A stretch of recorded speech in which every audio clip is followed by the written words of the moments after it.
আবু জেহেল কোরআনের পক্ষে বলতেছে, এত সুন্দর কোরআনের বাণী, আমার রাতটা কোন দিক দিয়ে গেল আমি বুঝবারই পারিনি।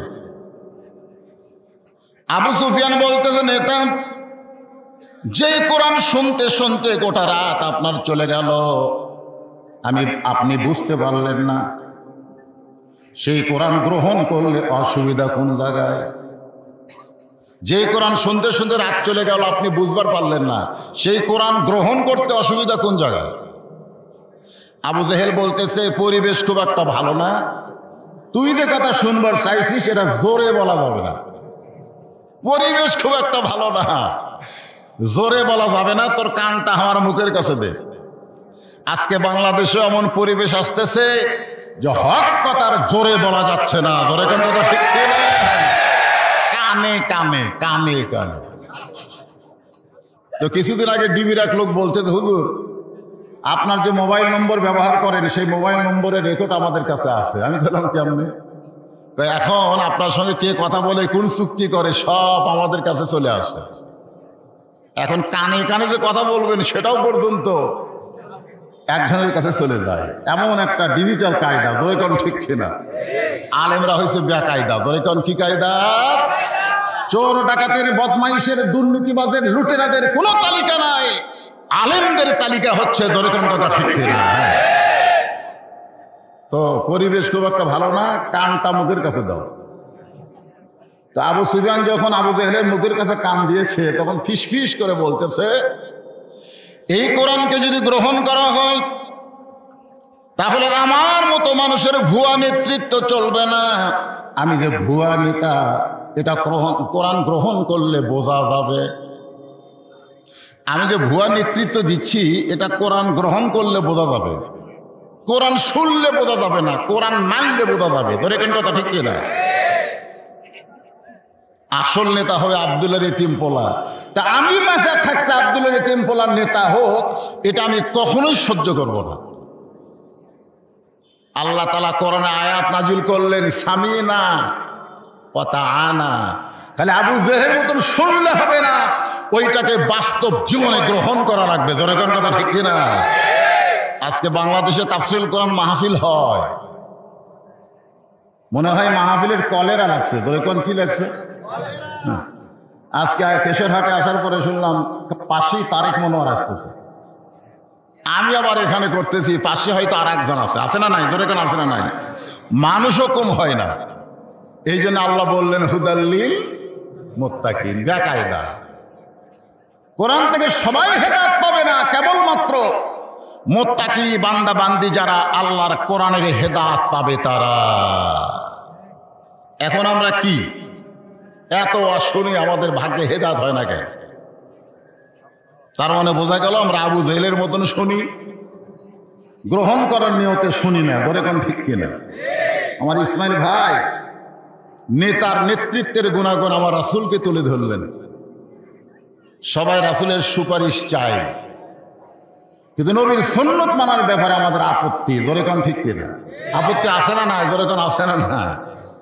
সবাই নবীরে ভালোবাসে, কিন্তু নবীর আদর্শ গ্রহণ করতে মন চায় না। আজকে যে আয়াতে কারিমা কয়েকটা আমি তেলাওয়াত করেছি, এর উপরে আমার আলোচনা হবে। তো আলোচনা যারা আমরা শুনতে এসেছি, গ্রহণ করার নিয়ত একটু শুনবো, রাজি আছেন? তাহলে আপনি আবু বক্কর হবেন। আবু বক্কর, আবু বক্কর শুনেছে, গ্রহণ করেছে। আবু জেহেল শুনেছে, গ্রহণ করেনি। আমরা কি আবু জেহেলের দল না আবু বক্করের দল? আবু বক্করের দলে যদি যাবার চাই, আল্লাহ বলতেছেন ফাযকুরুনি আযকুরুকুম ওয়াশকুরুলি ওয়ালা তাকফুরুন। যে আল্লাহর জিকির করবে আল্লাহ তার জিকির করবেন। এখানে জিকির মানে আল্লাহ আল্লাহ জিকির করা নয়, এখানে জিকির মানে হলো স্মরণ। যে আল্লাহকে স্মরণ করে আল্লাহ তাকে স্মরণ করে। একদিন দুনিয়ার সবাই ভুলে যাবে। আল্লাহ বলেছেন ওয়াশকুরুলি ওয়ালা তাকফুরুন, তোমরা শুকুর গুজারি হও, তোমরা কুফরি করো না। এ কথা কার? তো একদিন সবাই সবাইকে ভুলে যাবে, কিন্তু একজনই ভুলবে না। তিনি কে? আমরা সে আল্লাহর প্রশংসা করতে রাজি আছি। মুসা আলাইহিস সালাম যাচ্ছেন, আল্লাহর সঙ্গে কথা বলার জন্য তুর পর্বতে। জোরে কোন কোথায়? আল্লাহ রাসূল বলেছেন মুসা নবী তুর পর্বতে গেলে আল্লাহ খুব খুশি হয়। সুবহানাল্লাহ বলেন। কিন্তু আমার উম্মতেরা দৈনিক 5 বার যখন মসজিদে যায়, মুসা নবী তুর পর্বতে গেলে আল্লাহ যেমন খুশি হয় তার চাইতে বেশি খুশি হয় আল্লাহ আমার উম্মতের উপরে। দৈনিক কয়বার? আরো ধরে কম, 5 বার। দৈনিক 5 বার আল্লাহর ঘরে যাওয়া হুকুম কার? এই জন্য আল্লাহ কোরআনে বলেছেন আল্লাযীনা মাক্কান্নাহুম ফিল আরদ, জমির মধ্যে কোনো মুসলমানকে যদি ক্ষমতা দেওয়া হয় তার 1 নম্বর কাজ হলো পদ্মা সেতু নির্মাণ করা, 1 নম্বর কাজ হলো বাল্য বিয়ে বন্ধ করা, 1 নম্বর কাজ হলো মাদক মুক্ত বাংলাদেশ করা। এগুলো সবই কাজ, তবে 1 নম্বর কাজ না। 1 নম্বর কাজ হচ্ছে আকামুস সালাত, নামাজ কায়েম করা। জোরে কোন কথা ঠিক কি না? কারণ নামাজ যদি কায়েম হয়ে যায়, ইন্নাস সালাতা তানহানিল ফাহশাই ওয়াল মুনকার, একমাত্র নামাজই পড়ে যাবতীয় অন্যায় অশ্লীলতা থেকে মানুষকে হেফাজত করতে। আজকে যুবকদের হাতে যে মোবাইল এসেছে, এই মোবাইল হাতে থাকার পরে স্বয়ং জিবরাইলও যদি ওয়াজ করে, ওয়াজ দিয়ে যুবকদেরকে হেদায়েত করা যাবে না। এদের হেদায়েত করতে গেলে 1 নম্বর নামাজ লাগবে। জোরে কোন কথা ঠিক কি না? কারণ নামাজই পারবে না, পুলিশ পারবে না, র্যাব পারবে না, আর্মি পারবে না, এরা পারবে না, পারবে নামাজ। বরং পারবে কে? এ কথা কে? আমার না আল্লাহ? আল্লাহ। এখন আমরা যারা কোরআনের মাহফিলে বসেছি খুব খেয়াল করবেন, মুসা নবী তুর পর্বতে যাচ্ছেন, কার সাথে কথা বলবেন? কথা কয় না। আচ্ছা, মুসা নবী তুর পর্বতে গিয়ে আল্লাহর সঙ্গে কথা বলে। আমরা যখন কোরআন তেলাওয়াত করি তখন কার সঙ্গে কথা বলি? এই জন্য আল্লাহ রাসূল বলেছেন মুসা নবী শুধু নিজে কালিমুল্লাহ, নিজে কি, কিন্তু তার উম্মতেরা কালিমুল্লাহ হতে পারে নাই। আর আল্লাহ তাআলা আমাকে কালিমুল্লাহ ডিগ্রি দেয়নি, কিন্তু যারা আমার উম্মত কোরআন পড়ে, কোরআন তেলাওয়াত করে, কোরআন হাফেজ আলেম হয়, হাসরের ময়দানে আল্লাহ তাদের কোরআনের সঙ্গে সম্পর্ক রাখার কারণে কালিমুল্লাহ ডিগ্রি দিয়ে দিবে। জোরে কোন সুবহানাল্লাহ।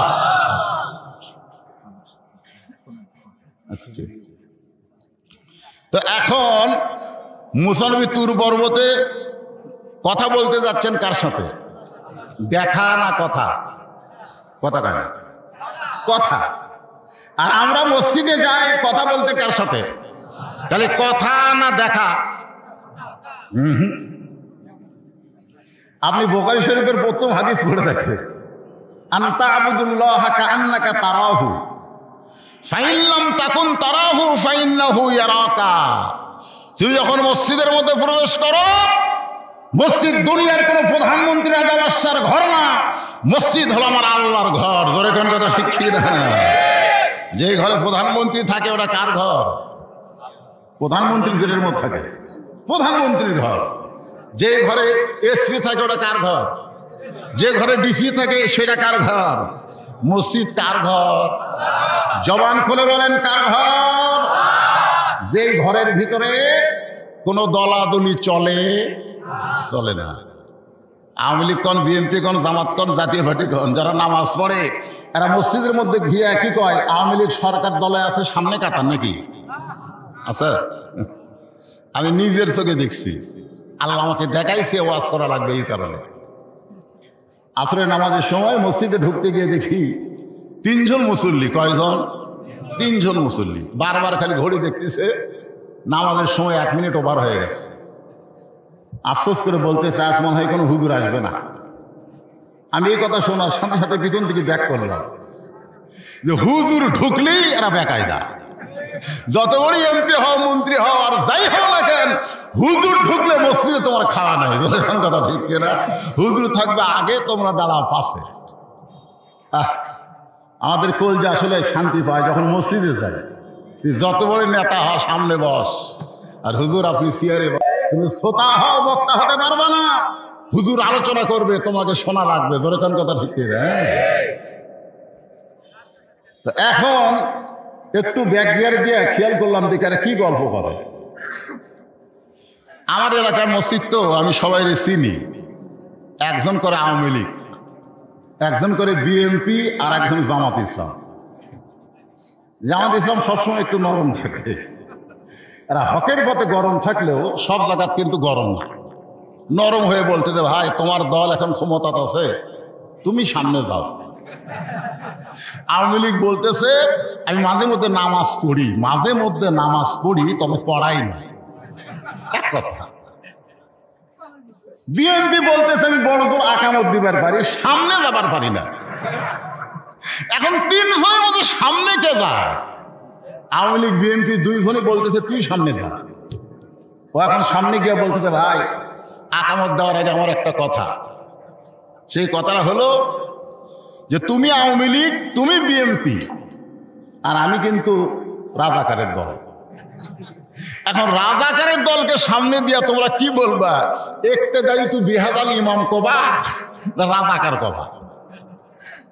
তখন আওয়ামী লীগ বলতেছে পাগল, বাহিরের কথা ভিতরে বলিস কেন?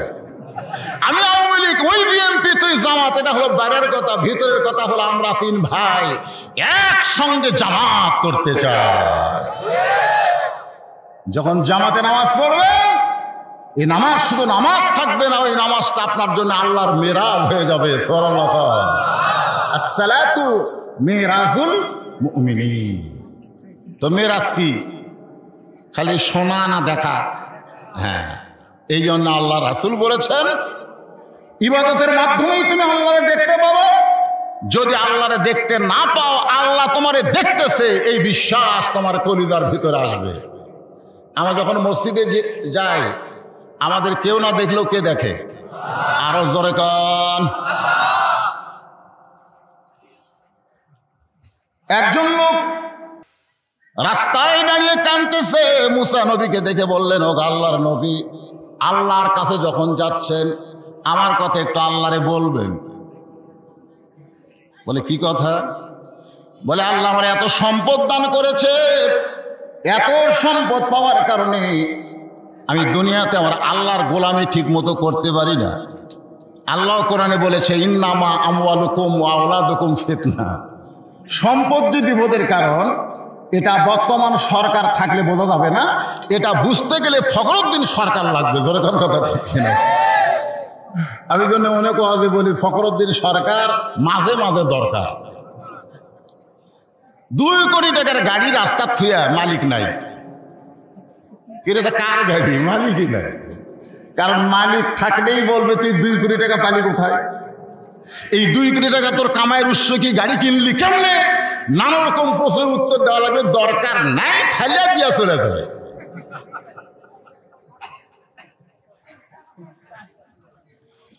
বাংলাদেশের অর্থ বিদেশের পাচার করার সুযোগ থাকতো না। অর্থ যখন তুমি অন্যায়ভাবে কামাই করবা, ওইটা তোমার জন্য সবচাইতে বড় বিপদ হবে, দুনিয়াতেও এবং আখিরাতে। জোরে কোন কথা ঠিক কিনা? কথা কি আমার না আল্লাহর? আমওয়ালুকুম ওয়া আওলাদুকুম, সম্পদ সমূহ, সন্তান সমূহ তোমাদের বিপদের কারণ। আজকে আপনার ছেলে আছে 3টা, সারাদিন খেলে আইডিয়ার মতন ঘরে, আইডিয়ার মতন। আসার সময় দেখলাম ঘুরতেছে।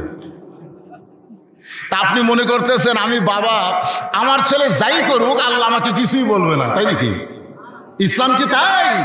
ও আনফুসাকুম আহলিকুম নারা, জাহান্নামের আগুন থেকে বাঁচতে চাইলে তুমি একা বাঁচতে পারবে না, তোমার আহাল পরিবার নিয়ে বাঁচতে হবে। এই হুকুম কার? গোটা বাংলাদেশ হলো আমাদের আহাল। আজকে আমি মওলানা গোপনে গোপনে আল্লাহর হুকুম পালন করে আমি জান্নাতে যাব, এইটার নাম ইসলাম না। দরকার হলে আল্লাহর ইসলাম পালন করতে গিয়ে, মানুষকে পালন করাতে গিয়া জীবন দিব, কিন্তু আল্লাহর দুনিয়ায় কোনো আকাম কুকাম হতে দিতে পারি না। জোরে কান কথা ঠিক কিনা? এটাই হলো মুসলমান। আর আপনার 26 বছর ছেলে সারাদিন ঘরে এরকম একটা ভিডিও মোবাইল নিয়ে, এই মোবাইল আসার পরে আমাকে তার দাম দেয়, খালি সেলফি। ধরে কান খালি কি? খালি সেলফি। খুব ভালোবাসে হুজুর আপনাকে, একটা সেলফি। আমারে ভালোবাসে, অথচ চেহারার মধ্যে ভালোবাসার কোনো কিছু নাই। আল্লাহর বান্দার একটু খেয়াল করবেন।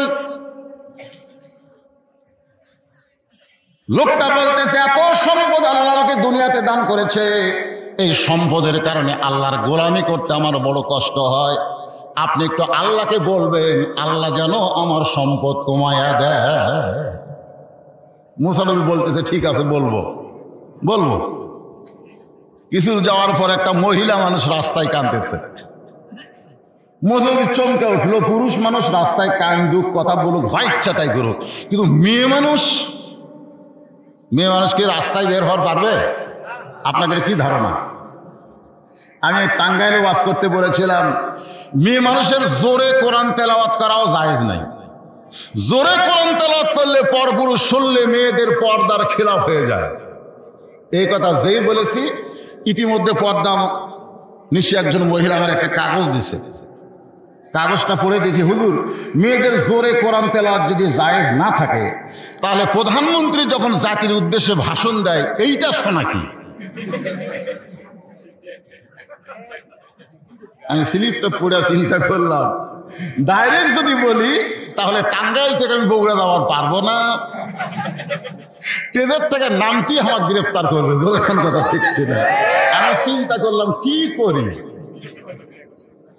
যদি বলে ভাই প্রধানমন্ত্রীর ভাষণ শোনাও জায়েজ নাই, আমাকে যাবার দিবি? আমি চিন্তা করলাম কি করি। ইতিমধ্যে আল্লাহর কোরআন বলতেছে, উদউ ইলা সাবিলি রাব্বিকা বিল হিকমাহ। এই জায়গায় তুমি ডাইরেক্ট মারো না, হেকমতের সাথে মার দাও, যেন বুঝবার না পারে। মাহফিলে বুঝবে না, কিন্তু পরে যায় বুঝবে। এইরকম একটা মার দেওয়া লাগবে। জোরে কোন কথা ঠিক কিনা?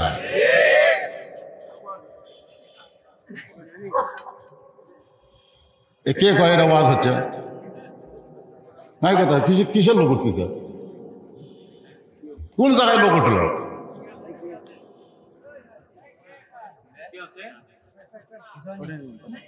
মানে বক্তা কি তেজত এসে ওয়াজ শুরু করতে পারে? আর লোক উঠে চলে যাবে। আপনারা বলেন তো, বাংলাদেশে একটা গান আছে, এই একটা গান শোনেননি আপনারা? আপনার মনে হয় এদিকে শোনেন নাই। আমাদের বগুড়াতে হয়েছে, কুত্তার বাচ্চা ফুটফুটা সুন্দর, কুত্তার বাচ্চা ফুটফুটা সুন্দর শোনার পরে আমি চিন্তা করলাম, আল্লাহ কোরআনে বলেছেন, লাকাদ খালাকনাল ইনসানা ফি আহসানি তাকবীর। এই কথা বলার আগে 4টা শপথ করছে আল্লাহ। ওয়াতিন 1, ওয়াজাইতুন 2, অতুরি সিনিন 3, ওয়াহাজাল বালাদিল আমিন। 4টা শপথ করে আল্লাহ বলতেছেন, মানুষকে আমি সর্বোত্তম আকৃতি দিয়ে সৃষ্টি করেছি। ধরে কর সুবহানাল্লাহ। তাহলে গানটা হওয়া লাগতো মানুষের বাচ্চা ফুটফুটা সুন্দর। ধরে কর কথা ঠিক কিনা? কিন্তু গান গাইলো কুত্তার বাচ্চা। আমি আশ্চর্য হয়ে গেলাম, এই ছেলেটা কি মাতাল হয়েছে নাকি? কিছুক্ষণ পরে বলতেছে ডাল চোর, গম চোর, তেল চোর। আল্লাহ বলেছেন, সুম্মা রাদাদনাহু আসফালা সাফিলিন। কর্মদোষীদের চরিত্র জানোয়ারের চাইতে জঘন্য হবে। জানোয়ারের চাইতে জঘন্য যদি কেউ হয় আর উঠে চলে যায়, আপনারা বলবেন না ওটা মানুষ যাচ্ছে। জোরে কোন কথা ঠিক করে? হ্যাঁ, কথা শুনতে হবে, বুঝতে হবে। একটু বোঝার নিয়তে কথা শোনেন। একটা কথাও তাফসিরের বাইরে না। যে আয়াতে কারিম তেলাওয়াত করেছি, ওয়াশকুরুলি ওয়ালা তাকফুরুনের উপর কথা হচ্ছে। রাস্তায় বসে বসে কান্দে। মুসা নবী বললেন, মা এমন করে কান্দো কেন? মেয়েটা বলতেছে, আল্লাহর নবী, আপনি তুর পর্বতে আল্লাহর সঙ্গে কথা বলতে যাচ্ছেন, আমার কথা একটু আপনি আল্লাহকে বলবেন। এত ভাব আর সহ্য করতে পারি না। আল্লাহ যেন আমার কিছু সম্পদ দান করে। অভাবে আমার বাড়ি ভাঙ্গে গেছে, খাবার নাই। মুসা বলতেছেন, মা অবশ্যই আমি তোমার কথা বলবো। কয়দিন হলো?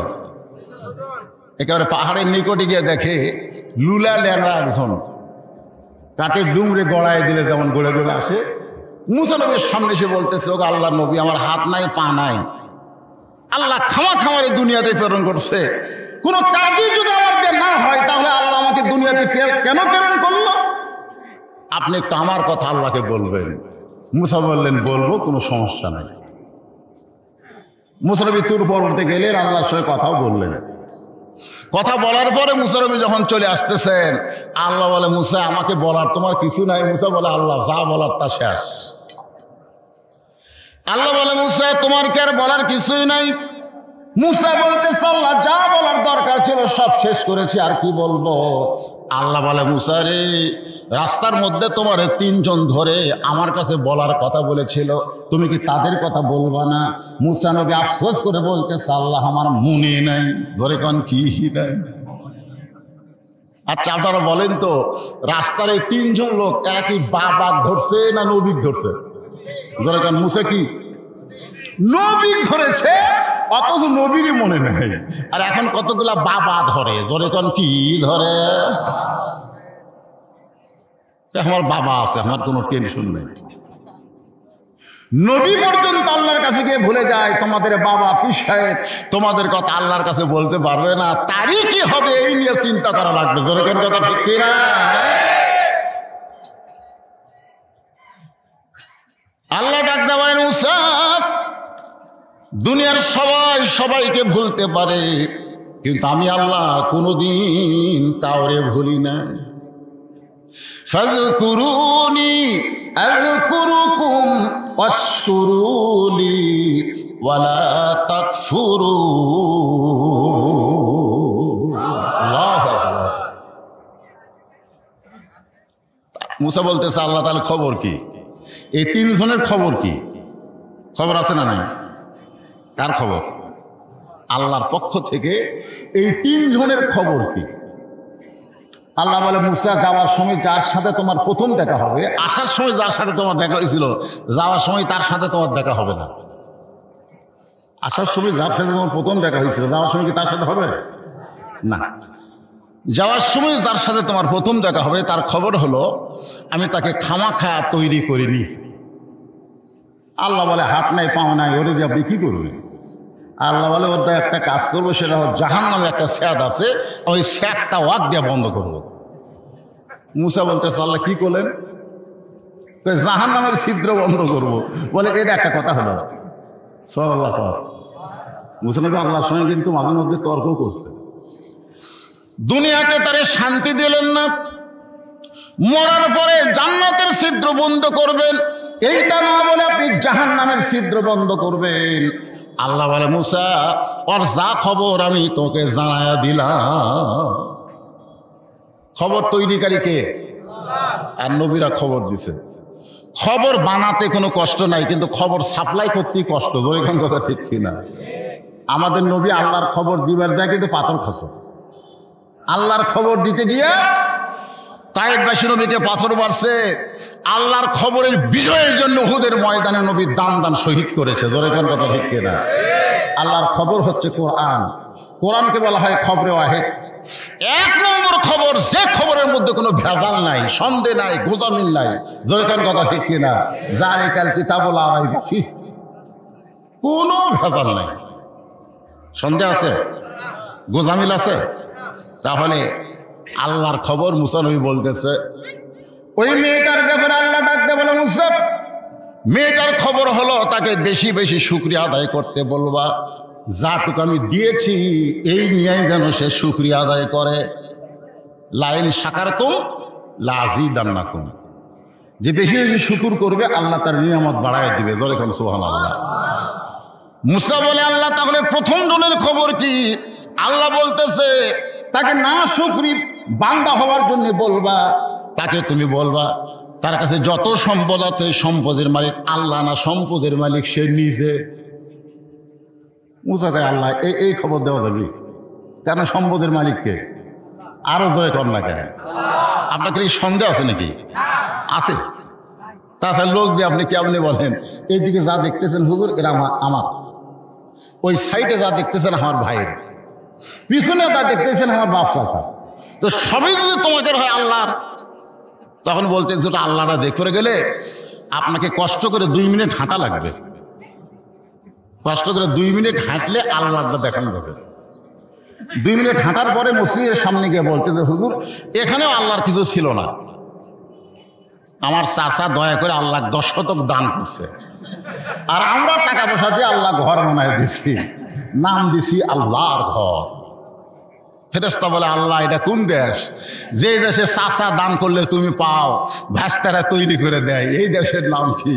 আল্লাহ বলে ওই দেশের নামই হলো বাংলাদেশ, যে দেশে আমি আল্লাহর চাইতে গরিব কেউ নেই। একদম একদম ঘোরানো সাজে ঢাকঢোল লোক ঝাঁদর বাজে। এই শিক্ষাতে প্রাইমারি দেওয়া হয়, এই প্রাইমারি শিক্ষকের মাস গেলে 50,000 টাকা বেতন পায়। ধরে কোন কথা ঠিক কিনা? আর জালিকাল কিতাবুল আরাইবা ফি হুদাল লিল মুত্তাকিন, এই কোরআন শিক্ষা যেখানে দেওয়া হয় দেখবেন কোভিডের অত্যাচারে ওস্তাদের বেতনই বন্ধ হয়ে আছে 3 মাস। গতকাল যেখানে মাহফিল করলাম ওখানকার মুহতামিম বলতেছে হুজুর প্রায় 13 বছর চাকরি করতেছি, 10,000-এর উপর আমার বেতন ওঠে না। সব জিনিসের দাম বাড়লো, কিন্তু হামাকের দাম বাড়লো না। মসজিদের ইমামের দাম বাড়েনি, মুয়াজ্জিনের দাম বাড়েনি, সব জিনিসের দাম বেড়ে গেছে। যেরকম কথা ঠিক কিনা ভাই? মুসা নবী প্রথম দেখা লুলা পঙ্গুর সাথে। লুলা পঙ্গু বলতেছ আল্লাহর নবী আমার খবর কি? আমার কথাকে আপনি আল্লাহকে বলেছিলেন? মনে চিন্তা করে আমার তো মনেই নেই। মনে আছিল? আমাকে এত ধরা ধরল অত তার মনেই নেই। আল্লাহ তোমার ব্যাপারে খবর দিল, তোমাকে আল্লাহ খামাকা সৃষ্টি করে নাই, আল্লাহ তোমাকে দিয়া জাহান্নামের একটা ছিদ্র বন্ধ করে দিবে। জাহান্নামের একটা ছিদ্র কি করবে? বন্ধ করবে। সঙ্গে সঙ্গে লুলা পঙ্গু বললেন আলহামদুলিল্লাহ। জোরে বলেন আলহামদুলিল্লাহ। মুসা কয় পাগল নাকি? ভালো মতো শুনছ? আল্লাহ তোমাকে দিয়া জাহান্নামের ছিদ্র বন্ধ করবে।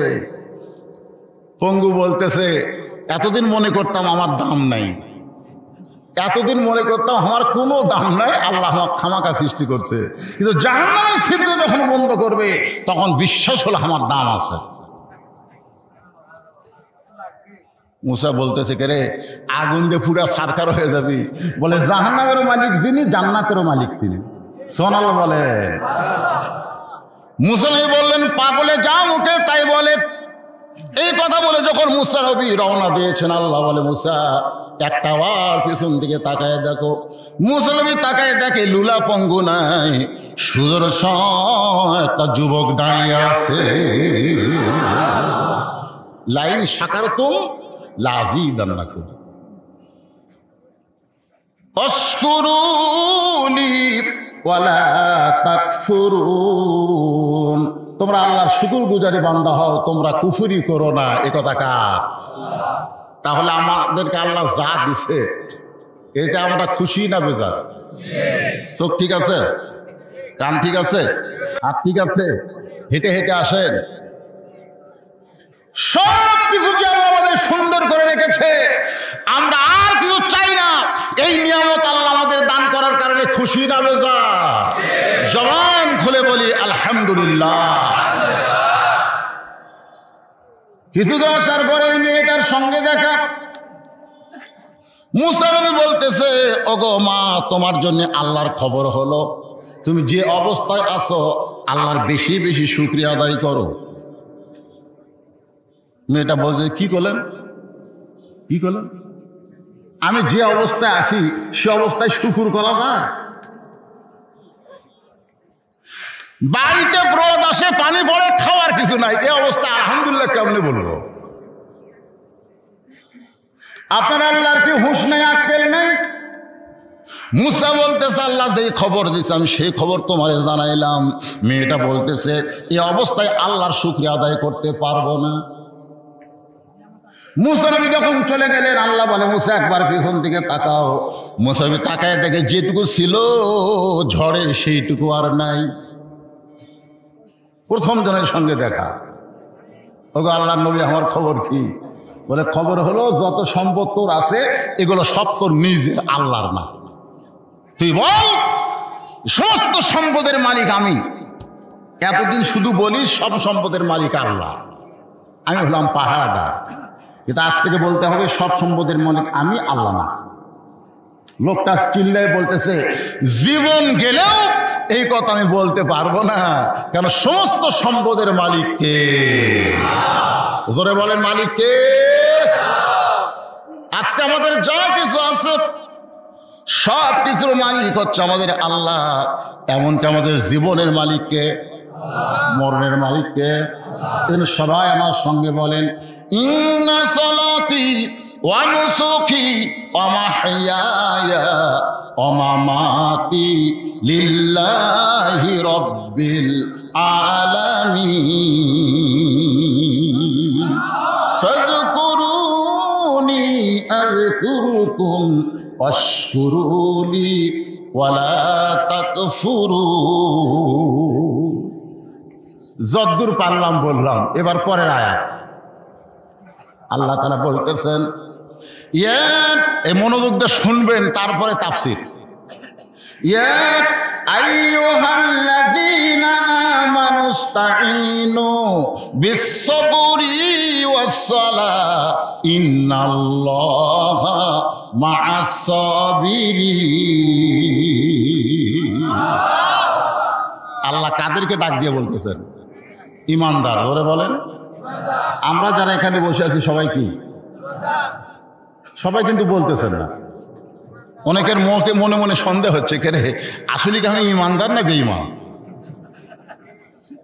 কারণ যারা মাগরিব এবং এশার নামাজ পড়েননি এখানে বসে আছে, যারা মাগরিবের নামাজ পড়েনি, এশার নামাজ পড়েনি, আপনাকে ধারণা তারা কি? কারণ রাসূল বলেছেন, লা সালাত আলা ঈমানা, যারা নামাজ নাই তার ঈমান নাই। কথা কয় না রে, এটা কি আমার কথা না রাসূলের কথা? লা সালাত আলা দীনা, যারা নামাজ নাই তার কোনো ধর্মই নাই। এখন যারা বেনামাজি এরা খুশি হবে না রাগ করবে? মান তারাকা সালাতু মুতাম্মিদান ফাকাত কাফার। ইচ্ছা করে মাগরিবের নামাজ, এশার নামাজ যারা বাদ দিল তারা আর মুসলমান থাকলো না, তারা কাফের হয়ে গেল। তাও মারহাবা।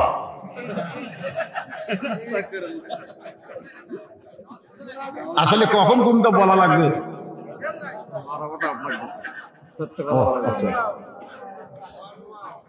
আল্লাহর বান্দারা একটু খেয়াল করবেন, ইমানদারকে লক্ষ্য করে আল্লাহ বললেন, সাহাবারা বললেন, মা হুয়াল ঈমান ইয়া রাসূলুল্লাহ, ঈমান সম্পর্কে আমরা জানতে চাই। আল্লাহর নবী বললেন, ইকরার বিল লিসান, তাসদীক বিল জানান, আমল বিল আরকান, এরই নাম হলো ঈমান।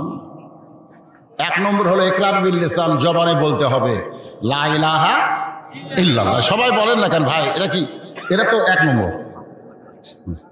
লা ইলাহা মহব্বতে লা ইলাহা লা ইলাহা। আচ্ছা, আপনারা ওটা বসা করতেছেন কেন? কি শুনবেন সেটা বলেন। কি শুনবেন? ফাতেমার কাহিনী? হ্যাঁ, জীবনে বহু কাহিনী কইছি, আজকে একটু সময় বেশি বাকি নাই। সময় বেশি বাকি নাই। রাসূল বলেছেন ঈমান সম্পর্কে তিনটা কথা জবানে বলতে হবে, কলিজার ভিতরে ঈমানকে ঢুকাতে হবে। জোরে কার কথা ঠিক কিনা? তাসদীক বিল জানান, একবার যদি কলিজার মধ্যে ঈমানকে ঢুকাবার পারেন, আপনার কাছে জীবনের চাইতে, দুনিয়ার চাইতে ঈমানের দাম বেশি হবে। আজকে বর্তমান আমাদের কাছে জীবনের দাম বেশি না ঈমানের দাম বেশি? সত্যি কথা বলেন ভাই, জীবনের না ঈমানের? জীবনের চাইতে কাদের কাছে ঈমানের দাম বেশি? দুই হাত তুলে আমার আল্লাহকে দেখান। লিল্লাহি তাকবীর। হাত নামান।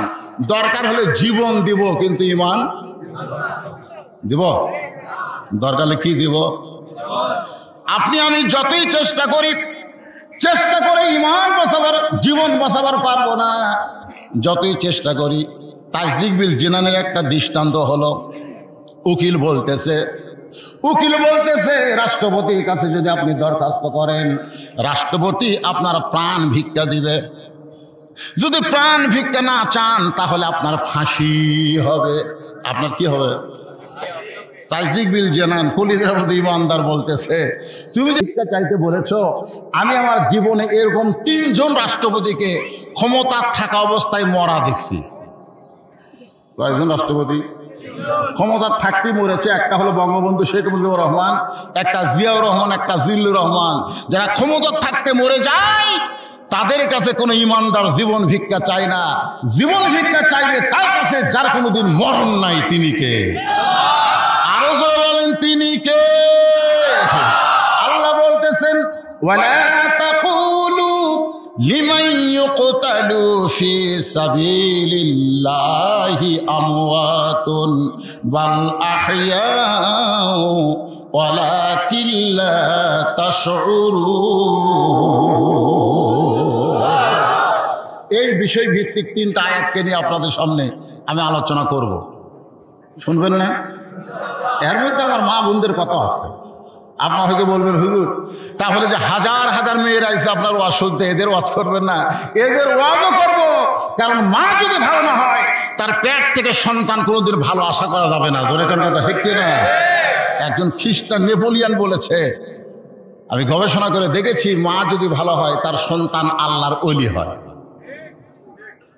তা আমি মাহফিল কমিটির কাছে আগে বলেছিলাম, বাবা তোমাদের কি কোনো আদায় আছে? তো কয়, না হুজুর কোনো আদায় নাই, আপনি যে কোনো সময় একটা গামছা বা ব্যাগ ছেড়ে দেবার করবেন, আমরা ব্যাগ গামছা নিয়ে ভিতরে ঢুকবো, যাই যা দেয়। তো এইটা আপনাকে ওয়াজ বন্ধ করে আদায় করা লাগবে না, আপনি ওয়াজ করতেই থাকবেন, আর আমাদের ছেলেরা এদের কাছে যায় ওই টাকাগুলো নেবেন, আপনারা যারা দিবেন।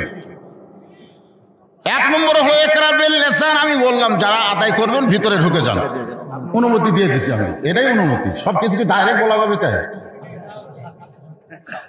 এইটুকু বললেই বোঝা লাগবে হুজুর এখন কি হয়।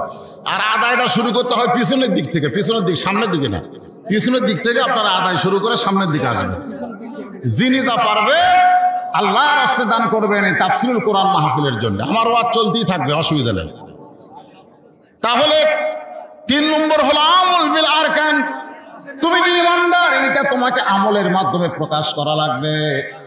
আপনাদের কাছে আমার প্রশ্ন হলো, এই শুনেন, খেয়াল করেন, টাকা দিবেন, ওয়াজও শুনবেন। আমল বিল আরকান এটা হলো ইমানদারের শেষের গুণ। আমি যে আল্লাহকে বিশ্বাস করেছি, সে আল্লাহর হুকুম অনুযায়ী কি করব? আমল করব। ধরে কারণ কি করব? আমল করব। আপনার কাছে আমার প্রশ্ন, ঈমান গ্রহণ করার পরে 1 নম্বর আমলের নাম কি? সবাই বলতেছেন না। ঈমান গ্রহণ করার পরে 1 নম্বর নেক আমলের নাম কি? সালাত, যাকে আমরা নামাজ বলে চিনি জানি। 1 নম্বর হলো নামাজ। আমার মা বোনদের জন্য বলতেছি, মা, পুরুষের জন্য 1 নম্বর হলো নামাজ, আর নারীদের জন্য 1 নম্বর হলো পর্দা। পুরুষের জন্য 1 নম্বর কি? নামাজ, আর নারীদের জন্য 1 নম্বর হলো পর্দা। পর্দা যদি নারীদের না থাকে, মেয়েরা যতই ইবাদত করুক, একটা ইবাদত আল্লাহর দরবারে কবুল হবে না। আমরা ঘরে ঘরে পর্দানিশী নারী চাই, জোরে কোন ঠিক কি না? আল্লাহ কবুল করুক, জোরে কোন আমিন। সেই পর্দার সম্পর্কে আল্লাহ কোরআনে বললেন, অকারণা ফি বুয়ুতিকুন্না ওয়ালা তাবাররাজনা তাবাররুজাল জাহিলিয়াতিল উলা। আরে 10 টাকা 20 টাকা দিবেন, সেই টাকা কি দুনিয়ার ব্যাংকে জমা হবে? বিশ্বাস করা লাগবে। জান্নাতি ব্যক্তি ছাড়া আখিরাতের প্রতি বিশ্বাস না থাকা ব্যক্তিরা কোনোদিনও দান করতে পারবে না। আপনি যেই টাকা দান করবেন ওই টাকা আপনার জান্নাতি ব্যাংকে আল্লাহ অ্যাকাউন্ট করে দিবে। সুবহানাল্লাহ। বাড়ি গাড়ি সহায় সম্পত্তি এগুলো কি নিয়ে যাওয়া যাবে? একটা গজলের মধ্যে আছে, কিন্তু যেদিন ডাক পড়িবে কবর মাঝে যাইতে, জোগাড় কিছু করছো বন্ধু তার মাঝে বিছাইতে। যে কোনো সময় আমাদেরকে কবরের জন্য ডাক দেওয়া হবে, সেই কবরের পাথেও দুনিয়া থেকে আমাদেরকে জোগাড় করে রওনা দেওয়া লাগবে। ধরে কোন কথা ঠিক কি না? এই জন্য একটু মনোযোগ দিয়ে শুনবেন। পুরুষের জন্য 1 নম্বর নিয়ে আমল হলো নামাজ, আর নারীদের জন্য 1 নম্বর আমল হলো পর্দা। ধরে কোন কয় নম্বর? তবে হাদিস শরীফের মধ্যে আগে নামাজের কথা বলা হয়েছে, মেয়েদের 7টা আমলের কথা বলা হয়েছে। 1 নম্বর হলো নামাজ, 2 নম্বর হলো রমজান মাসের রোজা, 3 নম্বর সতীত্বের হেফাজত পর্দা করা, আর 4 নম্বর স্বামীর খেদমত করা, স্বামীর কথা মতো চলা। আল্লাহ নবীর মেয়ে ফাতেমা নবীর কাছে এসে বলতেছে, বাবা মেয়েদের জন্য যে 4টে আমলের কথা বললেন, এই 4টে আমলের মধ্যে সবচাইতে গুরুত্বপূর্ণ আমল কোনটা? 4টাই তো আমল, 4টাই তো আল্লাহর হুকুম, কিন্তু সবচাইতে গুরুত্বপূর্ণ হুকুম কোনটা? আল্লাহ নবী বললেন, ফাতেমা 24 ঘন্টার মধ্যে 5 বার নামাজ আদায় করলে নামাজের হক আদায় হয়ে যাবে। মেয়েদের জন্য ওয়াজ করতেছি, 24 ঘন্টার মধ্যে কয়বার? যখন কয়বার? 5 বার নামাজ আদায় করলে নামাজের হক আদায় হয়ে যাবে। 12 মাসের মধ্যে 1 মাস রমজান মাসে রোজা করলে রমজানের হক আদায় হয়ে যাবে। স্বামী যখন কাছে থাকবে স্বামীর হুকুম মেনে চলতে হবে, স্বামীর খেদমত করা লাগবে। ও ফাতেমা, কিন্তু পর্দা যেই হুকুমটা আল্লাহ নারীদের জন্য করেছেন, এটা কোনো সিজনাল হুকুম না, এটা হলো সব সময় পর্দায় থাকা লাগবে। আপনারা বলেন তো, পর্দা কি বছরে 1 মাস? 24 ঘন্টার মধ্যে 5 বার পর্দা, না সবসময় পর্দা? সঙ্গে সঙ্গে ফাতেমা মাথায় কাপড় টেনে দিলেন। আল্লাহ রাসূল বলেন, ফাতেমা মাথায় কাপড় টানলে কেন? মেয়েদের পর্দা করতে গেলে মাথায় কি দেওয়া লাগবে? কথা কয় না।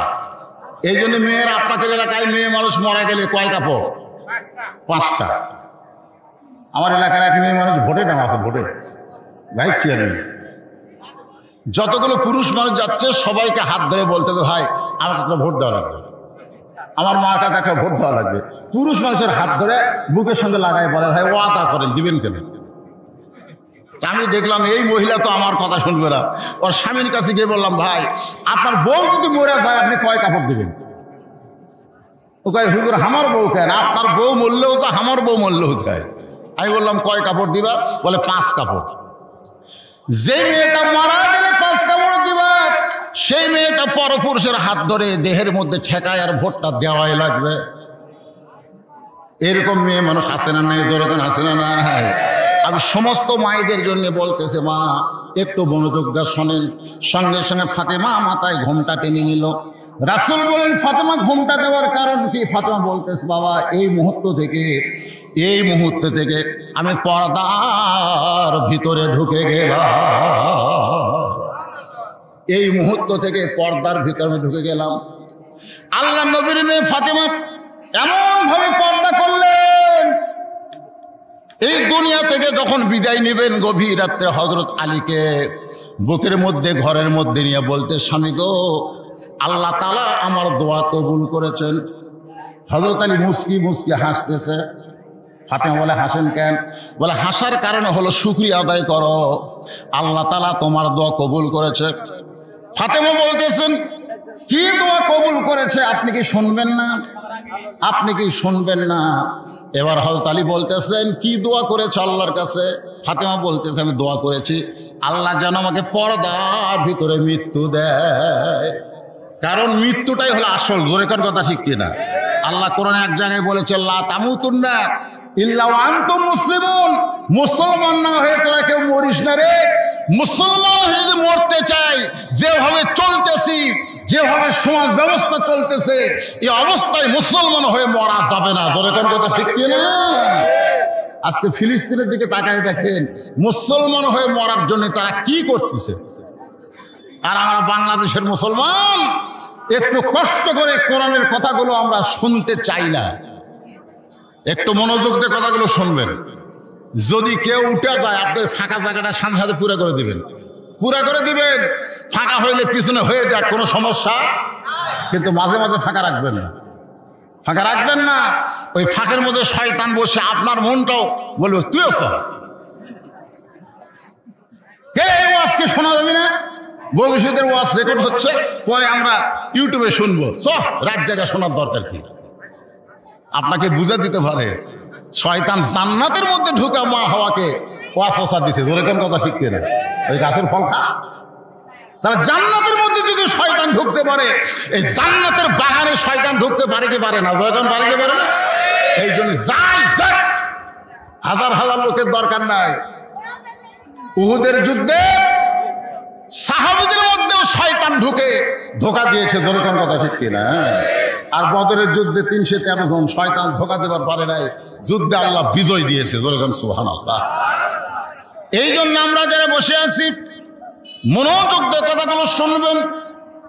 আলী বলতেছেন, ফাতেমা সারা জীবন পর্দা করেছো, তোমার দোয়া আল্লাহ কবুল করেছে, তাহলে আনন্দ করে আলহামদুলিল্লাহ বলো। ফাতেমা বলে, স্বামী গো, দোয়া যে আল্লাহ পর্দার মধ্যে কবুল করলো, পর্দার মধ্যে আমার মৃত্যু হবে, এই মৃত্যুটা কবে হবে সেইটাকে আপনি জানেন? আলী বলে, ফাতেমা রে, কার কখন মৃত্যু হবে এটা একমাত্র আল্লাহ ছাড়া দুনিয়ার কেউ বলতে পারে না। যেরকম ঠিক, কিন্তু কিছু লোক বলবার পারে, কিছু লোক বলবার পারে। এই বাংলাদেশে যাদের ফাঁসি হয়েছে তারা কিন্তু জানে অমুক তারিখে রাত 12টার পরে আমার ফাঁসি হবে। জোরে কোন কথা, ঠিক কথা কন না কেন? যারা মৃত্যুর তারিখ জানে তারা কোনোদিন খারাপ হয়ে মরবে না। মৃত্যুর তারিখ যাদেরকে জানানো হয় তারা কোনোদিন খারাপ হয়ে মরবে না। মরার আগে যত পাপ করেছে তওবা করে তারা মৃত্যুবরণ করবে। জোরে কোন কথা, ঠিক কিনা? আর মরার সময় কলমা পড়তে পড়তে তারা মৃত্যুবরণ করবে। আল্লাহ রাসূল বলেছেন, কোন ব্যক্তি সারা জীবন যদি পাপ করে আর মরার সময় কলমা উচ্চারণ করে যদি মারা যায়, এক কলেমার উসিলায় আল্লাহ তার জীবনের तमाम পাপকে মাফ করে দেয়। আলী বলতেছেন, তোমার পর্দার দোয়া আল্লাহ কবুল করেছে, ঠিক আছে, কিন্তু কখন তুমি মরবা এই খবরটা জানে কে? আরো জোরে কর। এই কথা বলতেছে কে? না, এই কথা ফাতেমাকে কে বলতেছে? আলী। জ্ঞান কম না বেশি? হযরত আলীকে বলা হয় বিশ্বের সর্বশ্রেষ্ঠ মাস্টার নবীর পরে। একটা হাদিসে বলা হয়, সানা মাদিনাতুল ইলমি ওয়া আলী বাবুহা, আমি হচ্ছে ইলমের শহর, আলী হচ্ছে তার দরওয়াজা। জোরে কানে সুবহানাল্লাহ। সে আলী বলতেছে, তুমি ফাতেমা কখন মরবে এই খবর জানে কে? ফাতেমা বলে, স্বামী গো, মৃত্যুর খবর আল্লাহ জানে, 5টা খবর আল্লাহ জানে, দুনিয়ার কেউ জানে না, কিন্তু আল্লাহ পাক আমারে জানাইছে আজকে গভীর রাতে ফাতেমার মৃত্যু হবে। যেই বলছে গভীর রাতে হবে, আমার মা বোনের জন্য বলতেছে, মা শোনেন, গাছের গোড়া কাটলে গাছটা যেমন ঠাস করে পড়ে যায়, হয়তো তেমনি পড়ে গেলেন ঘরের মাঝায়। ফাতেমা মুস্কি মুস্কি হাসে, স্বামীর কপালে চুম্বন দিয়ে বললেন, স্বামী গো, আমি গভীর রাত্রে মরে যাব এই খবর শুনে আপনি এমন করে কাঁদেন কেন? ওগো স্বামী, আপনি যদি দুর্বল হয়ে যান তাহলে আমার 3টা চাওয়া কে পুরা করবে? আমি মরে যাওয়ার পর আমার 3টা চাওয়া আপনাকে পুরা করা লাগবে। আলী চমকে গিয়ে বলে, ফাতেমা, গরিব ছিলাম বলে দুনিয়ার চাওয়া তোমার পুরা করতে পারি নাই। আল্লাহ নবী আলীর সঙ্গে যখন বিবাহ হলো ফাতেমার, তখন এই ফাতেমার হাত ধরে বললেন, ফাতেমা, আমি তোমাকে 2টা জিনিস উপহার দিব, এই 2টা জিনিস তোমাকে গুরুত্ব দিয়ে নিতে হবে। 1 নম্বর জিনিসের নাম হলো জাতা। জোরে কার নাম কি? জাতা। জাতা বোঝেন আপনারা? রাসূল মেয়েকে উপহার দিলেন, তুমি জাতা ঘুরাবা, গম এবং জবের আটা করবা। একটু মনোযোগ দেন, আমার আলী বড় গরিব, দুনিয়ার ধনী ধনী যুবকেরা তোমাকে বিয়ে করবার চাইছিল, কিন্তু আল্লাহ তাআলা হুকুম দেয়নি।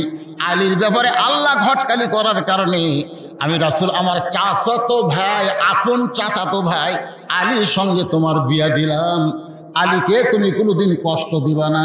দুনিয়ার জীবনে ফাতেমা কিছুই চাই নাই, মৃত্যুর সময় বলতেছে আমি মরে যাওয়ার পর আমার 3টা চাওয়া আপনি পুরা করবেন।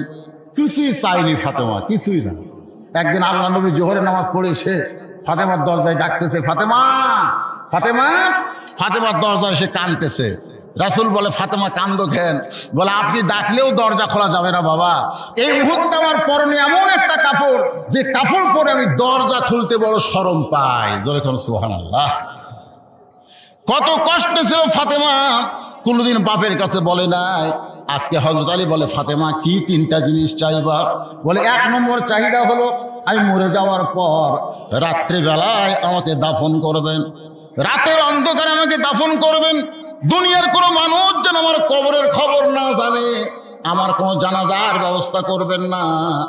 জান্নাতুল বাগের পূর্ব কোণায় আমাকে গোপনে দাফন করবেন, আমার কবরের খবর যেন দুনিয়ার কোনো মানুষ না জানে। আমার লাশটা খাটনিতে তুলবেন না, কারণ খাটনি কান্দে নেওয়ার সময় আমার দেহের ওজন তারা বুঝতে পারবে। আমি হিসাব করে দেখলাম এই মুহূর্তে 4 জন পুরুষ নাই যারা ফাতেমার খাটনি কান্দে নিবে। আমার বাবা যদি দুনিয়াতে থাকতো, মরা মেয়ের লাশের খাটনি বাবা কান্দে নিবার পারত। আমার হাসান হোসেন যদি বড় হইতো, মায়ের লাশের খাটনি কান্দে নিবার পারত। কিন্তু হাসান হোসেন ছোট, বাবা 6 মাস আগে দুনিয়া থেকে বিদায় নিয়েছে। আপনি আমারে কান্দে করে ওই জান্নাতুল বাকির পূর্ব কোণায় আমাকে দাফন করবেন। মায়েরা বোনেরা যারা পর্দার অন্তর আছেন, যে ফাতেমার শোনার জন্য আপনারা বাড়ি থেকে মাহফিল এসেছেন, আমি আপনাদের জন্য বলতেছি, ফাতেমাকে সাইয়্যিদাতুন নিসা বলা হয়, জান্নাতি নারীদের নেত্রী বলা হয় একটাই মাত্র আমলের কারণে। সে আমলটার নাম হলো পর্দা। আমলটার নাম কি? কথা কন না কেন, নাম কি? আমাদের জন্য 1 নম্বর আমল হলো নামাজ, আর নারীদের জন্য 1 নম্বর নেক আমল হলো পর্দা। আল্লাহ ইমানদারকে লক্ষ্য করে বললেন, আস্তাইনু আস্তাইনু বিসসবরি ওয়াসসালাহ ইন্নাল্লাহা মাআস সাবিরিন।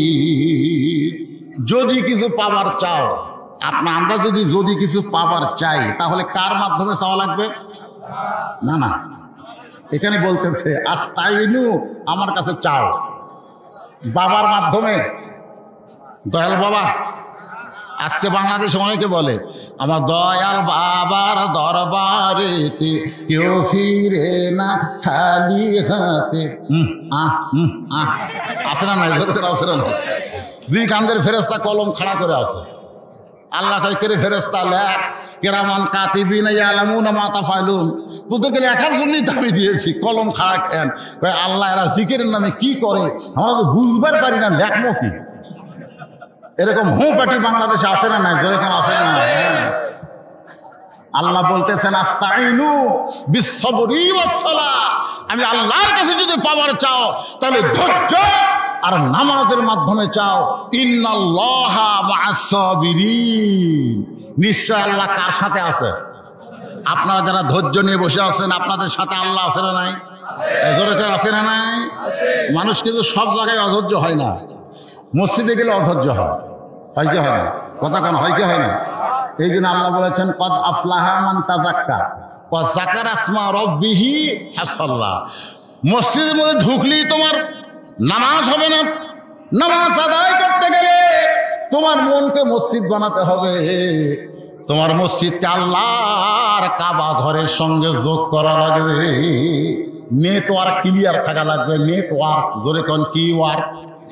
আপনাদের সবার হাতে মোবাইল আছে না নাই? মাঝে মধ্যে আপনার কন্যা, ভাই কথা তো বোঝা যাচ্ছে না, মনে হয় নেটওয়ার্ক কমজোরি। আজকে আমাদের বাংলাদেশের নামাজের নেটওয়ার্ক নাই। ধরেন কি ওয়ার্ক নাই? এ কথা কন না কেন, কি নাই? এই জন্য যারা বেশি নামাজ পড়ে এদেরই নেটওয়ার্ক নেই। আজকে যারা এখানে বসে আছেন, দেখেন নামাজ কাক কয়, যে নামাজ সম্পর্কে আল্লাহ বলেন আস্তাইনু বিসসবরি ওয়াসসালাহ। ধৈর্যের নামাজ কাক কয়? নামাজের ভিতরে ধৈর্য আনতে হবে। নামাজ এমন একটা ইবাদত, যে ইবাদতকে বান্দাকে আল্লাহ নৈকট্য হাসিল করে আল্লাহর কাছে নিয়ে যায়। জোরে কোন সুবহানাল্লাহ। এই নামাজ হলো 5 ওয়াক্ত। জোরে কোন কয় ওয়াক্ত? 5 ওয়াক্ত নামাজ। আমি 5 ওয়াক্ত নামাজের কথা বলবো না, আমি একটা ওয়াক্ত নামাজের কথা আপনাদের সামনে বলতেছি। সেই নামাজটা হলো আসরের নামাজ। কিসের নামাজ? আসরের নামাজ। আজান দিয়েছেন হযরত বেলাল। আজান কে দিয়েছেন? একটু মনোযোগ দিয়ে শুনবেন। আর ইমামতি করবেন আল্লাহর নবী। আল্লাহ রাসূল যতক্ষণ পর্যন্ত আকামত কমপ্লিট না হচ্ছে, ততক্ষণ পর্যন্ত কেবলামুখী হয়নি। আর আমাদের ইমামের আগে কেবলামুখী হয়ে থাকে, মুয়াজ্জিন আকামত দেয়। আল্লাহ রাসূল কতক্ষণ পর্যন্ত কেবলামুখী হয়নি? যতক্ষণ পর্যন্ত আকামত কমপ্লিট না হচ্ছে। কেন নবী কেবলামুখী হয়নি? কারণ নবীদের নেতা, ইমাম মানে কি? নেতা। এই নেতা হওয়ার কারণে কাতার সোজা হলো কিনা, কাতার ফাঁকা আছে কিনা, এইগুলো নবী খুব খেয়াল করে দেখতেছে। কাতার সোজা হয়ে গেছে, কাতারের মধ্যে ফাঁকা নেই, তখন নবী কিবলামুখী হয়ে কাতকামতের সালাত শোনার পরে আল্লাহু আকবার কয়। আল্লাহ নবী এরকম আকামত দেওয়ার সময় বেলাল যখন আকামত দেয়, নবী তাকায় দেখে সামনে কাতারে একজন বসে আছে। আকামত হচ্ছে কাতকামাতের সালা, কাতকামাতের সালা, নামাজ দাঁড়িয়ে গেছে, নামাজ দাঁড়িয়ে গেছে। এরপরেও কিছু মুসল্লি সিয়ারত বসে আছে, যেরকম আপনার কথা কান না কেন আছে, নামাজ খাড়া আছে, ওই খাড়া হয়নি। অথচ নামাজের মধ্যে যে কটা ফরজ, তার মধ্যে একটা ফরজ হলো দাঁড়িয়ে নামাজ পড়া, যেরকম ঠিক কিনা, দাঁড়িয়ে নামাজ শুরু করা লাগবে, অথচ ওই সিয়ারত বসে আছে। আল্লাহ রাসূল বলেছেন যদি না পারো দাঁড়াবার বসা পড়ো, যদি বসা না পড়ো শুয়ে পড়ো, তবে যতক্ষণ পর্যন্ত দাঁড়াবার পারবা ততক্ষণ পর্যন্ত মসজিদে আসবা। যখন দাঁড়াবার পারবা না তখন বাড়িতে বসা নামাজ পড়ো। ওই আগে যে তুমি দাঁড়ায় নামাজ পড়েছো, ওই দাঁড়ায় নামাজ পড়ার কারণে বসা পড়লেও বাড়িতে অসুস্থতার কারণে আল্লাহ তোমাকে পেনশনের সওয়াব দিয়ে দিবে। সাল্লাল্লাহু আলাইহি ওয়াসাল্লাম। যারা সরকারি চাকরি করে, আমার সভাপতি সাহেব বেতন পান না এখন? অবশ্যই হলো, বেতন পান না। ও আপনি বেসরকারি, আমি সরকারি কথা বলতেছি। আজকের সভাপতিকে প্রাথমিক বিদ্যালয় যে লিখছে তখন সরকারি হয়নি, উচ্চ বিদ্যালয় আছে, আমি এটা খেয়াল করবি। বেসরকারি পেনশন পাইনি, কিন্তু যারা সরকারি চাকরি করে, আপনারা বলেন তো সব বয়সে সরকারি চাকরি ঢোকা যাবে? সব বয়সে সরকারি চাকরি ঢোকা যায় না, সরকারি কথা বলতেছি। কিন্তু একটা বয়স যখন চলে আসে, যখন দেখবে চোখের পাওয়ার কমে গেছে, মাথার বল কমে গেছে, শরীরে শক্তি নেই, তখন সরকার তো চাকরি নেই, যা, তখন লোকটা কাঁদবে। এই কারণে সরকার বলে না রে, চাকরি না থাকলে কি হবে, প্রত্যেক মাসে তোকে পেনশন দেওয়া হবে। যৌবন বয়সে যারা 5 ওয়াক্ত নামাজ ধরেছে, বুড়া বয়সে যদি জামাতে নামাজ পড়বার নাও পারে, যেখানেই পড়ুক ওই যৌবন বয়সের নামাজের কারণে বুড়া বয়সে আল্লাহ তাকে পেনশনের সওয়াব দিয়ে দিবে। সরকারের দায়িত্ব আছে, আল্লাহর দায়িত্ব নাই। কিন্তু বেটা সিয়ালিয়া মসজিদে যাস কেন? একজন সাহাবী বসে আছেন, খুব মনোযোগ দিবেন। আল্লাহ রাসূল বললেন কুমু লিল্লাহি কানিতিন, কুম মানে দাঁড়াও, লিল্লাহি আল্লাহর জন্য, কানিতিন মানে আনুগত্য নিয়ে। নামাজের মধ্যে দাঁড়াইতে হয় কি নিয়ে? কথা কন না কেন, কি নিয়ে? আনুগত্য। কার আনুগত্য?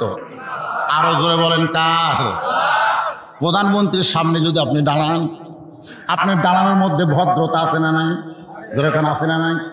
প্রধানমন্ত্রীর যিনি স্বয়ং প্রেসিডেন্ট আমার আল্লাহ, তার সামনে আপনি মসজিদ আল্লাহর ঘরে গেছেন, আপনার কেমন আনুগত্য হওয়া লাগবে? এই জন্য আল্লাহ রাসূল বললেন দাঁড়াও। সবাই দাঁড়ায় গেছে, বেলালের কাতকামাতের সালা শোনার পরে তুমি বসে আছো কেন? সাহাবী চোখের পানি নিয়ে কান্দের বলে, রাসূল আল্লাহ, আজকে 3 দিন হলে না খাওয়ার কারণে আমার দেহটা এত দুর্বল হয়ে গেছে। হুজুর, এই দুর্বল হওয়ার কারণে, দুর্বল দেহ নিয়ে আমি দাঁড়াবার চাই, কিন্তু আমি দাঁড়াবার পারতেছি না। এই বেলাল যখন আজান দিল, আজান শোনার পরে আমার ইমান বলতেছে তুই 3 দিন হলে না খেয়ে দুর্বল মানুষ, তুই বাড়িতে নামাজ পড়। কিন্তু আমার ইমান বলতেছে জামাত ধর, পুরুষ মানুষের নামাজ বাড়িতে হবে না। হামাগুড়ি দিয়ে মসজিদের বারান্দায় ইমান বলতেছে সামনে কাতারে যা। ইমানের বলে বলিয়ান হয়ে সামনে কাতারে আসলাম, কিন্তু দেহে না খাওয়া থাকার কারণে আমি দাঁড়াবার পারতেছি না। হুজুর, আল্লাহর রাস্তা আমাকে মাফ করে দেন। আল্লাহর নবী চিৎকার করে বললেন, ওসমান। ওই দুর্বল সাহাবী যখন বললেন 3 দিন না খাওয়ার কারণে আমি দুর্বল, দাঁড়াবার পারতেছি না, এমন সময় নবী ডাক দিলেন ওসমান। কারণ নবী যখন মদিনার প্রেসিডেন্ট ছিলেন, ওই সময় ওসমান হলেন অর্থমন্ত্রী, খাদ্যমন্ত্রী। জোরে গান সুবহানাল্লাহ। আল্লাহ নবী যখন মদিনার কি যায় খালি নবীগিরি করছে না মদিনার প্রেসিডেন্ট করছে? এই নবী কিন্তু এক এক সময়, বদরের যুদ্ধে নবী কি সেনাপতি, বদরের যুদ্ধে নবী কি খাদিজার বাড়িতে বিয়ে হওয়ার আগে নবী ছিল রাখাল, তখন নবী হয়নি। নবী হওয়ার পরে 23 বছর লাকাদ কানা লাকুম ফি রাসূলিল্লাহি উসওয়াতুন হাসানাহ। আল্লাহ কেন বললেন তোমাদের নবী হলো তোমাদের উত্তম আদর্শ?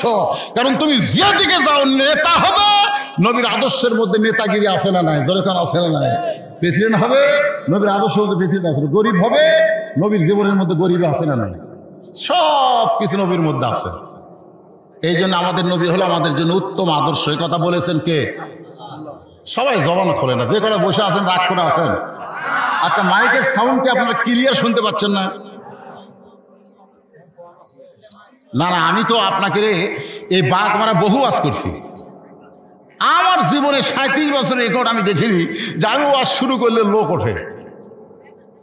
আজকে কি একটা ব্যাকরণ হয়ে গেছে, কারণ না ব্যাকরণ। জি লস হোক, কিন্তু যারা বসা থাকে এরা ওঠে না। কিন্তু আজকে একটা ব্যাকরণ মাইকও হতে পারে। আমার কথা ঠিক মতো বুঝতে পারতেছেন না। আমি কিন্তু খুব চেষ্টা করতেছি এই 3টা আয়াতের মধ্যে আমার কথাগুলো সীমাবদ্ধ রাখতে। আপনি একটু মনোযোগ দিলে কথাগুলো বুঝবার পারবেন। তাহলে নবী যখন মদিনার প্রেসিডেন্ট ছিল ওই সময় ধর্মমন্ত্রীর নাম হলো আবু বকর। জোরে কান সুবহানাল্লাহ। ধর্মমন্ত্রীর নাম কি? আইন মন্ত্রীর নাম হলো হযরত উমর। মন্ত্রীগুলোর নাম দেখেন, আইন মন্ত্রীর নাম কি? আর অর্থমন্ত্রীর নাম হলো ওসমান গনি, আর শিক্ষামন্ত্রীর নাম হলো হযরত আলী। এখন আপনার বলেন দফতর অনুযায়ী মন্ত্রীগুলা কি ঠিক আছে? কথা কয় না, কথা কয় না, ঠিক আছে? আর বর্তমানে যে মন্ত্রীগুলা আছে আপনি দফতর অনুযায়ী তাকায় দেখেন তো। আমি পরশুদিন ওয়াজ করেছি বর্তমান বাংলাদেশের ধর্মমন্ত্রী এলাকায়, জামালপুর জেলার ইসলামপুরে ধর্মমন্ত্রী এলাকায়। কার মন্ত্রী? 90% মুসলমানের দেশের ধর্মমন্ত্রী। অথচ ইসলামের প্রথম ধর্মমন্ত্রী আবু বকর। আপনারা বলেন তো খালি নামে ধর্মমন্ত্রী না তার মধ্যে ধর্ম আছে? নামে না আছে? এক নম্বর সর্বপ্রথম ঈমান গ্রহণ করেছে সুবহানাল্লাহ বলে। আইন মন্ত্রী হযরত ওমর শুধু নামের মন্ত্রী না, তার মধ্যে আইন আছে। ইন্নাল্লাহা ইয়ামুরুকুম আন তুআদ্দুল আমানাতি ইলা আহলিহা ওয়া ইযা হাকামতুম বাইনান নাস আন তাহকুমু বিল আদল। জোরে কোন সুবহানাল্লাহ। এখন অর্থমন্ত্রী ওসমান গনির কথা বলতেছি। ওসমান গনি গেলেন নামে অর্থমন্ত্রী, নামে লাভ দৌড়ছে ওসমান গনি। লব্বাইক ইয়া রাসূলুল্লাহ। এই তুমি অর্থমন্ত্রী হওয়ার পরেও তোমার ভাই 3 দিন হলে না খেয়ে আছে, 3 দিন হলে না খেয়ে আছে, শরীর দুর্বল, দাঁড়াতে পারতেছে না। কেমন অর্থমন্ত্রী? প্রেসিডেন্ট অর্থমন্ত্রীকে বলতেছে তোমার ভাই 3 দিন হলে না খেয়ে আছে। ওসমান গনি কান্দার বলে রাসূলুল্লাহ আমার ভাই যে 3 দিন হলে না খেয়ে আছে, যদি আমি আগে জানতাম আমি নিজে না খাইয়া আমার ভাইয়ের বাড়িতে খাবার পৌঁছে দিতাম। আপনার বলেন তো ওসমান গনির এই কথার সাথে কি আমলের মিল আছে? আছে। নবীর হাদিস। এক সাহাবী এসে কাঁদতেছে, ইয়া রাসূলুল্লাহ বড় অভাবের মধ্যে আছি, আল্লাহ রাস্তা আমার একটু সাহায্য করেন। সঙ্গে সঙ্গে নবী আমার জুব্বা উঠালেন, এরকম জুব্বা উঠালেন। ওই সাহাবী তাকায় দেখে ক্ষুধার জ্বালায় নবী পাথর বান্ধে বসে আছে। সাহাবী কয় আমি তো আর কি গরিব রে, আমার সাথে এখন নবী বেশি গরিব। এই কথা বলে যখন সাহাবী যাওয়ার চায়, আর রাসূল বললেন আম্মা সাইলা ফালা তানহার, সাইলকারীকে ভয় ফিরে দেওয়া যাবে না, আসো। বলে হুজুর আপনার কিছু নাই, আপনি কি দিবেন? আল্লাহ রাসূল ডাক দিলেন আলী, আলী। সঙ্গে সঙ্গে আলী দৌড়াইছেন, লব্বাইক ইয়া রাসূলুল্লাহ।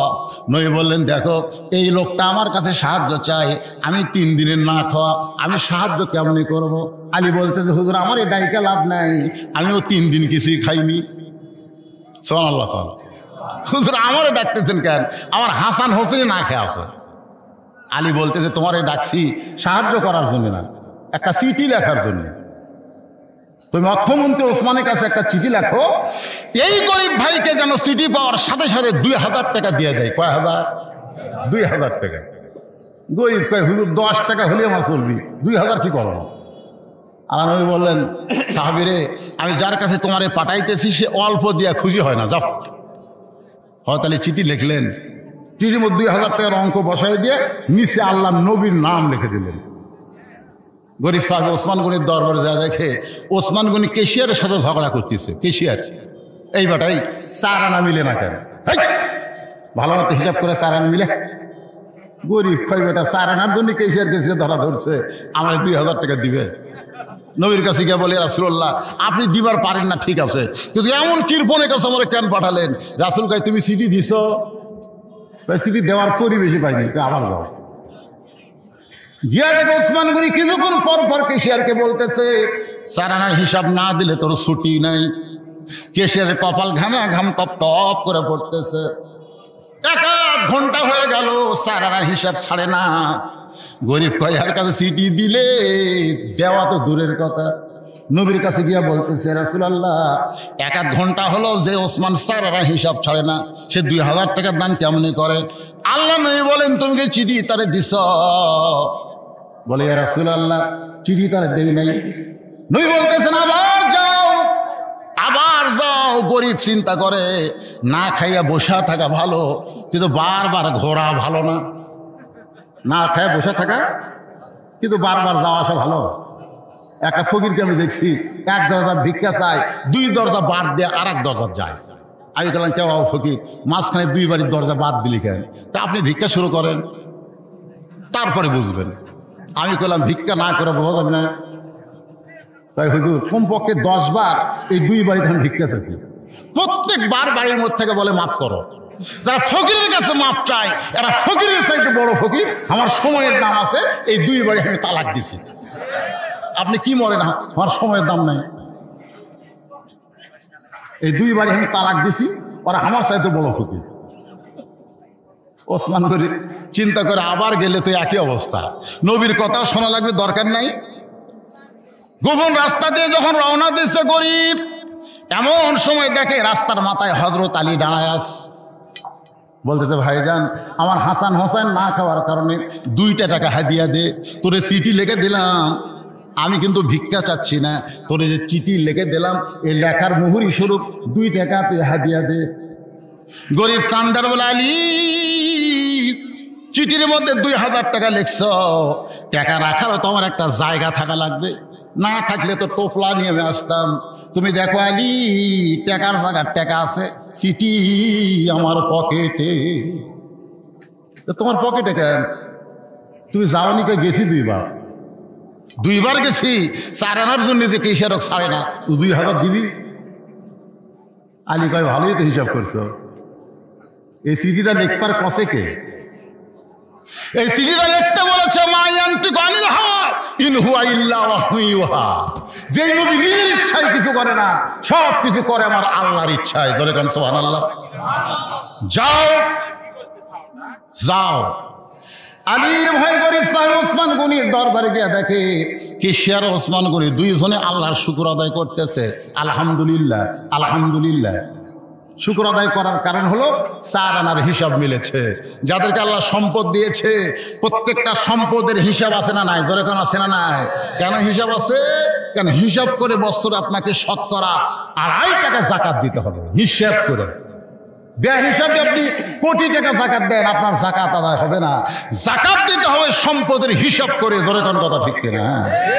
তাহলে 4 আনার হিসাব আছে না নাই? হ্যাঁ, 2 জনে আল্লাহ শুকর আদায় করতেছে, হিসাব মিলেছে। গরিব সালাম দেয়, চিঠি দেয়। ওসমান গনি চিঠি হাতে নিয়ে একটা চুমা খাইছে। ওসমান গনি ভাবলাক দেয়, বলে ভাইজান এই চিঠি কে পাঠাইছে? গরিব বলতে, চিঠির নিচে তার নাম লেখা আছে, আল্লাহর নবী এই চিঠি পাঠাইছে। সঙ্গে সঙ্গে ওসমান গনি চিঠি চুম্বন দিয়ে বলে, ভাইজান এই চিঠি কে পাঠাইছে? গরিব বলতে, চিঠির নিচে নবীর নাম লেখা আছে, এই চিঠি আল্লাহর নবী পাঠাইছে। সঙ্গে সঙ্গে ওসমান গনি চিঠি চুমু দিয়ে বলে, ভাইজান এই চিঠি কে পাঠাইছে? গরিব কয়, রে চিঠির মধ্যে 2000 টাকার অঙ্ক দেখে তুই পাগলা হয়ে গেছিস। আল্লাহর নবী এই চিঠি পাঠাইছে। সঙ্গে সঙ্গে ওসমান গনি চুম্বন দিয়ে বলে, ভাইজান এই চিঠি কে পাঠাইছে? গরিব বলতে, তোর কাছে আমার টাকার দরকার নেই, কারণ আমি 2 বার দেখছি তুই কেশিয়ারকে 4 আনার জন্য ছাড়িস নি। নবীর কাছে গিয়ে বলে, রাসূলুল্লাহ আপনি দিবার পারেন না, ঠিক আছে, এমন লোকের কাছে আমার পাঠাইছেন এই খবর। আল্লাহ রাসূল বলে, আমার ওসমান তো এমন হওয়ার কথা ছিল না, যাকে আল্লাহ অর্থমন্ত্রীর দায়িত্ব দিয়েছে সেই মানুষটা তো সম্পদের লোভী হওয়ার কথা ছিল না। এই কথা যেই বলতেছে, এমন সময় ওসমান গনি 1 বস্তা টাকা নিয়ে নবীর দরজায় হাজির। জোরে কোন সুবহানাল্লাহ। আল্লাহ রাসূল বলে, ওসমান আমি তোমাকে 2000 টাকা দেওয়ার কথা বলেছি, 1 বস্তা আনছো কেন? বলে, হুজুর চিঠি পাওয়ার সঙ্গে সঙ্গে 2000 টাকা নিয়ত করেছি, আর নিয়ত করেছি যতবার আপনার পবিত্র নাম আমার সামনে উচ্চারণ করবে প্রত্যেকবার 2000 টাকা করে বাড়ায় দেব। এ পর্যন্ত আমার ভাই 3 বার আপনার নাম উচ্চারণ করার কারণে 6000, আর চিঠির কারণে 2000, আর 1000 টাকার বস্তা এনে আপনার সামনে হাজির। আমার হাত দিয়ে নয়, আপনার পবিত্র হাত দিয়ে আমার ভাইকে দিয়ে দেন। সুবহানাল্লাহ বলে। গরিব সাহাবী কান্দে, ওসমান, আল্লাহ নবী কান্দার বলে, আল্লাহ, যে ওসমান আমার নাম শুনে 2000 টাকা দান করে দেয়, সে ওসমানকে আমি কি দিব? আল্লাহ বলে, আপনাকে দেওয়া লাগবে না, আমার জ্ঞানী ডিগ্রি আমি আল্লাহ ওসমানকে উপহার দিয়ে দিলাম। আল্লাহ গানিয়ুন ওয়া আনতুমুল ফুকারা ইল্লা ওসমানও গানিয়ুন। সে ওসমান হচ্ছে অর্থমন্ত্রী। নবী ডাক দেওয়াল, ওসমান, পেট ভরা খাও। আর তোমার ভাই 3 দিন হলে না খাওয়ার কারণে নামাজে দাঁড়াবার পারতেছে না, নামাজে দাঁড়াবার পারতেছে না। খুব খেয়াল করবেন। এই গরিব সাহাবী, আজকে বসেই নামাজ পড়ো। নামাজ শেষ হলে ওসমানের বাড়িতে যাবে, ওসমানে এমন দেওয়া দিবে তোমার আর জীবনে ভিক্ষা করা লাগবে না, না খেয়ে থাকা লাগবে না। ধরে এখন সুবহানাল্লাহ। গরিব সাহাবী বলতেছি, ইয়া রাসূলুল্লাহ, নামাজ শেষ হলে ওসমানের বাড়িতে আমি যাব না। আল্লাহ রাসূল বলে, যাবে না কেন? বলে, ইয়াকা নাবুদু ওয়া ইয়াকা নাস্তাইন। এই আয়াতের প্রতি আমার যতক্ষণ ঈমান আছে, ইয়াকা নাবুদু ওয়া ইয়াকা নাস্তাইন, এই আয়াতের প্রতি যতক্ষণ আমার ঈমান আছে, ইবাদত করে আল্লাহর কাছে সাহায্য চাও, ততক্ষণ পর্যন্ত আমি না খাইয়ে মরে যাব, কিন্তু আমার আল্লাহ ছাড়া আমি ওসমানের দরজায় যাব না। সুবহানাল্লাহ বলেন না? আস্তাইনু বিস-সাবরি ওয়াস-সালাহ। সঙ্গে সঙ্গে আল্লাহ নবী বললেন, আজকে আসরের নামাজ দেরিতে হবে, আসরের নামাজ দেরিতে হবে। এই কথা বলে নবী মেহরাব থেকে গরিব সাহাবীর দিকে পা বাড়ালেন। মেহরাব থেকে গরিব সাহাবীর দিকে যখন পা বাড়াইছে, এমন সময় ওমর ফারুক নবীর জুব্বা টেনে ধরছে। ওমর ফারুক নবীর জুব্বা ধরে, আইন মন্ত্রী, জোরে কান কি মন্ত্রী, এই জোরে কান কি মন্ত্রী, আইন মন্ত্রী নবীর জুব্বা টেনে ধরে বলতেছে, ইয়া রাসূলুল্লাহ, আপনার জুতার পরশে আল্লাহর আরশ ধন্য হয়ে যায় মিরাজের রজনীতে। সেই নবী আপনি কেন গরিব সাহাবীর কাছে যাবেন? আপনি হুকুম দেন, আমরা গরিবকে আপনার সামনে হাজির করে দিব। সাল্লাল্লাহু আলাইহি। আল্লাহ রাসূল বলে, ওমর, খালি 2 চোখ দিয়ে দেখে আইন মারতিছে। ইয়ানজুরু বিনূরিল্লাহ, চোখ বন্ধ করে একবার দেখো, আমি নবী মেহরাব ছেড়ে কেন গরিব সাহাবীর দিকে যাই? চোখ বন্ধ করে একবার দেখো, কারণ সব জিনিস চোখ খুলে দেখা যায় না, অনেকগুলো দেখতে গেলে চোখ বন্ধ করে দেখা লাগে। যেরকম কথা ঠিক কিনা? কারণ ছোটবেলায় আমরা পড়েছি, 1 চন্দ্র, 2 পক্ষ, 3 নিত্র। এই বর্তমান ডিজিটাল যুবকেরা বলো তো, নিত্র মানে কি? একজন কথা আর কথা কয় না। নিত্র মানে কি? চোখ। তাহলে এখানে বলা হচ্ছে 3 নিত্র, চোখ কয়টা? কিন্তু আমাদের কাছে আছে কয়টা? 2টা। এই 2টা দিয়ে দেখি, এটা কার বাড়ি রে? হায় হায়, একটা বাড়ি রে। আল্লাহ কয়, তুই বাড়ি জীবনে বাড়াবার পারলি না, পরের বাড়ির প্রশংসা করে তুই পাপী হয়ে গেলি। দুনিয়ার বাড়ি কোনো বাড়ি না, আসল ঘর তোমার কবর। জোরে কোন কথা ঠিক কিনা? আমি একদিন এক বন্ধুর বাড়ির দরজা দিয়ে বললাম, ভাই এত সুন্দর বাড়ি করছো, আর গেটটাই কি সুন্দর। আমার দিকে তাকাই বলে, হুজুর আপনি বড় বক্তা হলেন কিন্তু শিক্ষিত হলেন না। আমি বললাম, কেন? বলে, শহরে কোনো বাড়ি থাকে? এটা বাসা হুজুর, বাসা বাসা। আমি বললাম, ও এটা বাসা। গ্রামে যেগুলো আছে এইগুলো হলো বাড়ি, আর শহরে যেগুলো বিল্ডিং এগুলো হলো বাসা। আমি তখন বললাম, ভাই একটু চোখ বন্ধ করো, একটু চোখ বন্ধ করো। আজ থেকে 50 বছর আগে আব্দুল আলিম গানে গানে বলেছে, এপারে তোর বসত বাড়ি, ওই পারে তোর বাসা। সবাই বলেন, এপারে তোর বসত বাড়ি, ওই পারে তোর বাসা। ভবদরিয়ায় পাড়ি দিতে, ভবদরিয়ায় পাড়ি দিতে কেমনে করলি আশা, এপারে তোর বসত বাড়ি, ওই পারে তোর বাসা। একটু চোখ বন্ধ করো। এই দুনিয়ার বাড়ি ঘর, সবাই বলেন, এই দুনিয়ার বাড়ি ঘর একদিন হইয়া যাবে পর, যাইতে হবে অন্ধকার কবর। আমি বললাম, এখন চোখ খুলে বলো তো বাড়িটা কার? আমি তাকায় দিকে চোখের পাতা ভিজে গেছে। আমার কয় হুজুর এগুলো মিশা মায়ায় বন্দি থাইকা, বলেন মিশা মায়ায় বন্দি থাইকা করলাম কত খেলা, পশ্চিমে তাকিয়া দেখো তোমার জীবনে ডুইবা গেছে বেলা। প্রতিদিন তুমি বেলা ডুবা দেখো, কিন্তু তোমার হায়াতের সূর্য আস্তে আস্তে ডুবে যাচ্ছে, একটা বারও তুমি খেয়াল করলা না। তুমি একদিন ছোট ছিলে, একদিন যুবক হলে, আজকে বুড়োর পর্যায়ে চলে গেছো, একটা বার তুমি খেয়াল করলা না। তোমার যে রাতটা তোমার কাছ থেকে বিদায় দিচ্ছে, কিয়ামত পর্যন্ত কাঁদলে এই রাত তুমি আর ফেরত পাবা না। তোমার কাছ থেকে যেই মাগরিব চলে গেছে, এশা চলে গেছে, আর কাঁদলে ওই মাগরিব এশার তুমি ফেরত পাবা না। তাই যে কয়েকদিন আমরা জীবিত আছি ভাই, আস্তাইনু বিস-সাবরি ওয়াস-সালাহ, ইন্নাল্লাহা মা'আস-সাবিরিন। আল্লাহ রাসূল কয় ওমর চোখ বন্ধ করে দেখ, আইনমন্ত্রী খালি দুই চোখ দেখিস না। আমি মেহরাব ছেড়ে গরিব সাহাবীর দিকে কেন যাই, তুই একটু চোখ বন্ধ করে দেখ। সঙ্গে সঙ্গে হযরত ওমর চোখ বন্ধ করলেন। কিছুক্ষণ পরে হযরত ওমর কাঁপতে কাঁপতে কাঁপতে কাঁপতে মসজিদের মধ্যে পড়ে গেলেন। সাহাবীরা ওমরকে ধরতে চায়, রাসূল বললেন ধরো না। ওই চোখ বন্ধ করে কি দেখে কাঁপতে কাঁপতে পড়ে গেল, এটা আমাদের শোনা লাগবে। সুবহানাল্লাহ না কেন? ওমরের মুখে ঠান্ডা পানি দেওয়া হলো, মাথায় পানি দেওয়া হলো, ওমর হুঁশ ফিরে পেল। কি দেখলাম, কি দেখলাম, চোখ বন্ধ করে আমি কি দেখলাম? আজকে মুসলমান যারা কোরআনের মাহফিলে বসেছেন, আমি সবাইকে লক্ষ্য করে বলতেছি, মাঝে মাঝে একটু চোখ বন্ধ করবেন, একটু চোখ বন্ধ করবেন। মরার আগে একটু চোখ বন্ধ করে চিন্তা করা লাগবে। জোরে কথা কন না কেন? চিন্তা করেছে, খালি চোখ খুলে যাচ্ছেন, এটা কার বউ রে? রে পরের বউ দেখার জন্য তোমার চোখ দিছে? আল্লাহ কোরআনে বলেছে কুল্লিল মুমিনিনা ইয়াগুদ্দু মিন আবসারিহিম। পরের বউ যেখানে দেখবা মাটির দিকে তাকায় থাকবা। পরের বউ দেখার জন্য তোমার চোখ দেওয়া হয় নাই, নিজের বউয়ের দিকে তুমি বিড়ালের মতন তাকায় থাকো, অসুবিধা নেই। বিড়ালের তাকান দেখছেন আপনার? বিড়াল কি হয়ে থাকা? আমি দেখছি বিড়ালের তাকান মানে কই কেন মাছের ফাইলে খুঁজিচ্ছে। দরকার কথা ঠিক কিনা? আরে তাকান, নিজের বিবির দিকে তাকান, প্রত্যেকটা তাকানের মধ্যে আপনি সওয়াব পাবেন। আল্লাহ কোরআনে বলেছেন হুন্না লিবাসুল লাকুম ওয়া আনতুম লিবাসুল লাহুন্না। যখন সুবহানাল্লাহ। সমস্ত সাহাবীরা ইয়া রাসূলুল্লাহ কি দেখলো? হযরত ওমর নবী বলতেছেন আমি বলবো কেন? কি দেখে আইন মন্ত্রী হযরত ওমর তোমাদের কাছেই বয়ান করবে।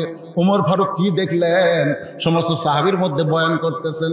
চোখ বন্ধ করে তাকায় দেখি যে বসে আছে নামাজের ভিতরে ওই ব্যক্তির ইমানের এতই পাওয়ার, ওই দুর্বল সাহাবীর ইমানটা যদি আসমানে লটকানো হয় সূর্যের চাইতেও বেশি আলো দিবে। লিল্লাহি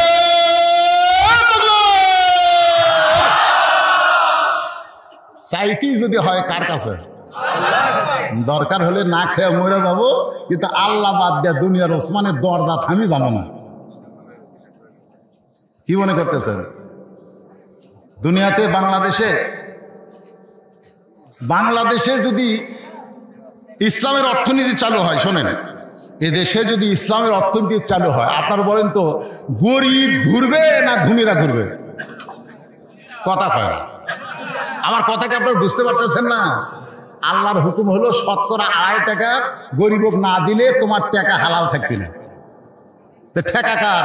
গরিবের না ধনী? এখন ধনী ব্যাগলা টাকার ব্যাগলা গরিবের দরজা যায় বলে ভাই আমার জাকাতের টাকা নিয়ে আমার টাকা পাক করে দে। গরিব বলতেছে তাহলে আমি সাবানের দাম আছে না নাই? খট করে দরজা বন্ধ করে দিবে।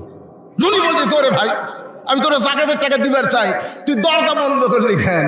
তোর টাকা আমার দরকার নাই, তুই আরেক দরজা যা। ধনী টাকার ব্যাগলে আরেক দরজা যাবে, ওই ধনী দেখাই দরজা বন্ধ করে দিবে। এইভাবে 7 দিন ঘুরবে, টাকা নেওয়ার মানুষ নাই। সুবহানাল্লাহ না কেন? কে ঘুরতেছে? ফকির ঘুরতেছে না ধনী ঘুরতেছে?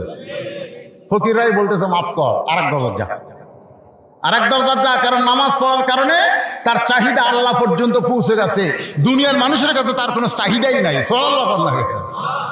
7 দিন ঘোরার পরে যখন কোনো গরিব নাই, মনের দুঃখ নিয়ে ওই ধনী ব্যক্তিটা মরুভূমির দিকে যাচ্ছে, যা দেখে মরুভূমির মধ্যে একজন বস্তা মাথাতে ঘুম পাড়তেছে। বেগালা ভাবতেছে যে গরিব পেলাম রে, 7 দিন পর একটা গরিব পাচ্ছি, খুশি হয়ে সালাম দিছে, আসসালামু আলাইকুম। বস্তাওয়ালা লাভ ধরে বলতেছে আলহামদুলিল্লাহ। বেগালা কয় ভাই তোরা সালাম দিলাম, তুই আলহামদুলিল্লাহ বলিস কেন? বলে 1 বস্তা টাকা নিয়ে 15 দিন ঘুরতেছি, গরিব নাই, তো দেখে আল্লাহ শুকর আদায় করতেছি, টাকাটা নিয়ে আমার মাফ কর। বেগালা ভাই আমি কই 7 দিন, তুই ঘুরিস 15 দিন, তার গরিব গেল কোথায়? আস্তাইনু বিস-সাবরি ওয়াস-সালাহ, নামাজের ধৈর্যের মাধ্যমে যারা চায় তাদের কাছে কোনো ধনী না, একমাত্র ধনী হলো আমার আল্লাহ। তোর কোন কথা ঠিক কি না? ইন্নাল্লাহা মা'আস-সাবিরিন, ধৈর্যশীলদের সঙ্গে থাকবে কে? 100 বছর ধরে বাইতুল মুকাদ্দাস ওই ফিলিস্তিনি ইসরায়েলেরা দখল করার চেষ্টা করতেছে। যেরকম কথা ঠিক কিনা? ধৈর্য ধরে আছে, নামাজ আদায় করতেছে। বাইতুল মুকাদ্দাস হলো মুসলমানের প্রথম কিবলা, আল্লাহর বান্দারা। এরপর আমি বলেছি ওয়ালা তাকুলু লিমান ইউকতালু ফি সাবিলিল্লাহি আমওয়াতুন। কে বাজান আপনারা উঠলেন কেন? এখনই শেষ করে দেব, আপনার শেষ পর্যন্ত শুনবেন না যে 3টা আয়াত তেলাওয়াত করছি। ওয়ালা তাকুলু লিমান ইউকতালু ফি সাবিলিল্লাহি আমওয়াত বাল আহইয়া। আমি আপনাদের অনুরোধ করব, এটা বাগমারা হলেও এখানকার পরিবেশ আলাদা, এখানকার মানুষেরা 12টার পরেও আর শুনতে চায় না, ঠিক কিনা বলেন? এই আপনার নিয়ম করবেন।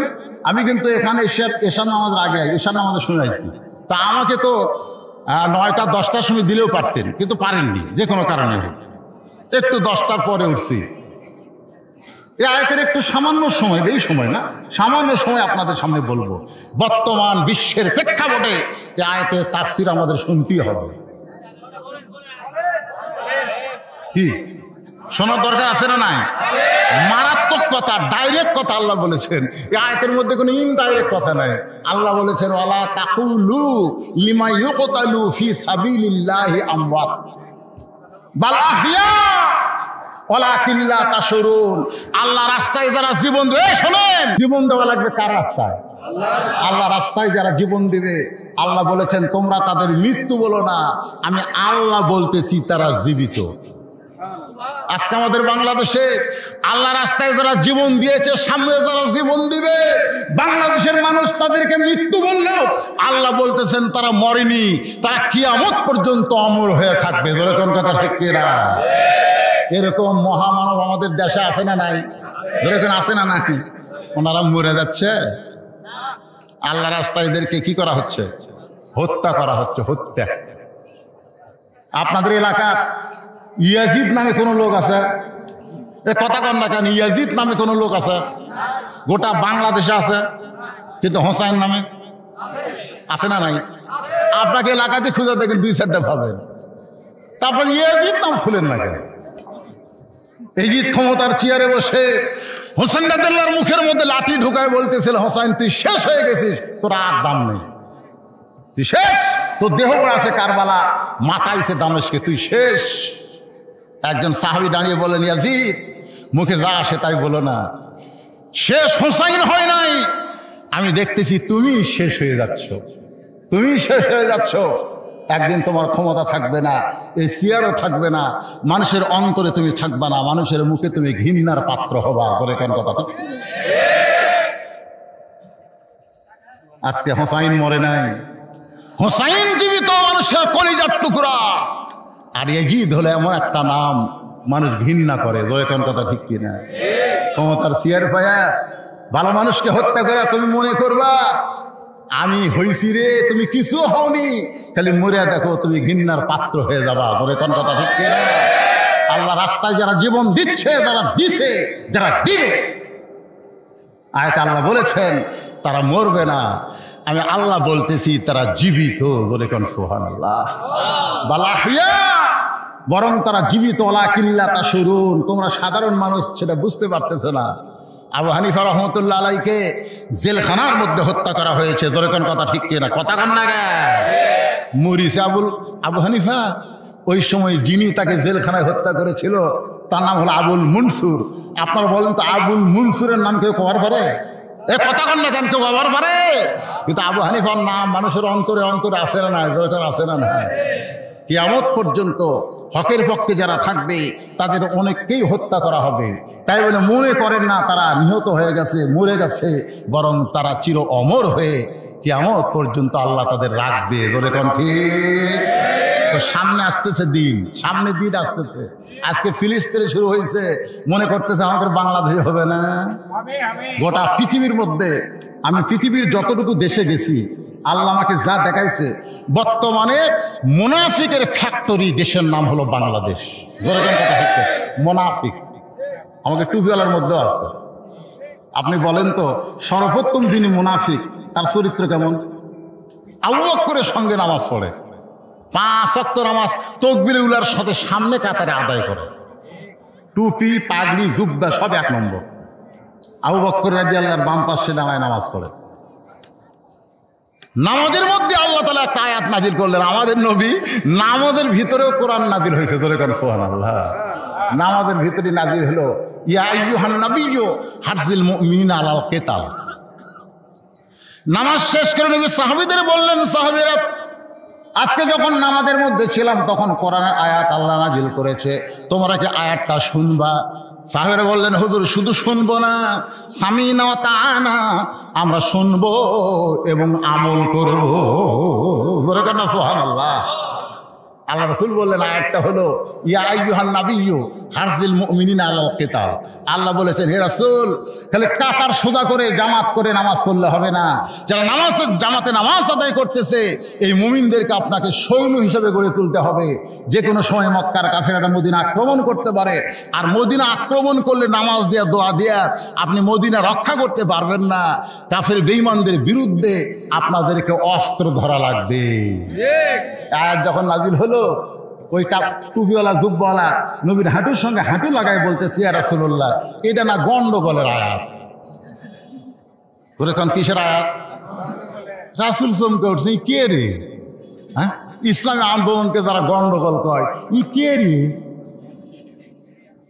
সঙ্গে সঙ্গে আল্লাহ নাযিল করলেন ওয়ামিনান নাসি মান ইয়াকুলু আমান্না বিল্লাহি ওয়া বিল ইয়াউমিল আখিরি ওয়া মা হুম বিমুমিনিন। মানুষের মধ্যে এমন কিছু মানুষ আছে আল্লাহ বিশ্বাস করে, আখিরাতকে বিশ্বাস করে, নামাজ পড়ে, রোজা করে, এরপরেও তারা মুমিন হতে পারবে না, কারণ তারা ইসলামী আন্দোলনকে গন্ডগোল মনে করে। ধরে কোন কথা ঠিক কি না? আজকে হামাস কি গন্ডগোল করতেছে? যেরকম ফিলিস্তিনে হামাস কি গন্ডগোল করতেছে? আল্লাহর ঘর, আল্লাহ কোরআনে বলেছেন সুবহানাল্লাযী আসরা বিআবদিহি লাইলাম মিনাল মাসজিদিল হারাম ইলাল মাসজিদিল আকসা।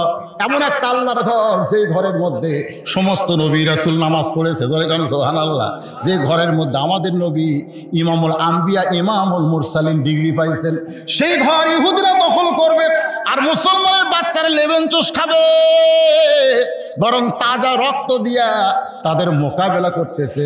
আর আমেরিকা বলতেছে এরা গন্ডগোল করতেছে। আমেরিকার দোসর যারা, তাদের কাছে ইসলামী আন্দোলন গন্ডগোল হতে পারে, কিন্তু প্রকৃত মুসলমান তাদের ঈমানকে রক্ষা করবে ইসলামী আন্দোলন করে, কারণ জীবন দিবে, বাতিলের সঙ্গে আপোষ করবে না। আল্লাহ আমাদের সকলের জন্য কবুল করুক। সকলে বলে আল্লাহুম্মা আমিন। জোরে বলে আল্লাহুম্মা আমিন। আস্তাগফিরুল্লাহাল্লাযী লা ইলাহা ইল্লা হুয়াল হাইয়ুল কাইয়্যুম ওয়া আতুবু ইলাইহি। হ্যাঁ, এখানে একটা কাগজ পাওয়া গেছে, বাংলাদেশ জামাত ইসলামের পক্ষ থেকে নগদ 2000 টাকা আজকের মাহফিলে দান করা হয়েছে। আল্লাহ দানকে কবুল করেন। জোরে করে আমিন। আরে ভাই বসেন, সবাই বসেন। এতক্ষণ ওয়াজ শুনতে পারলাম, আর 2 মিনিট একটু আল্লাহর কাছে।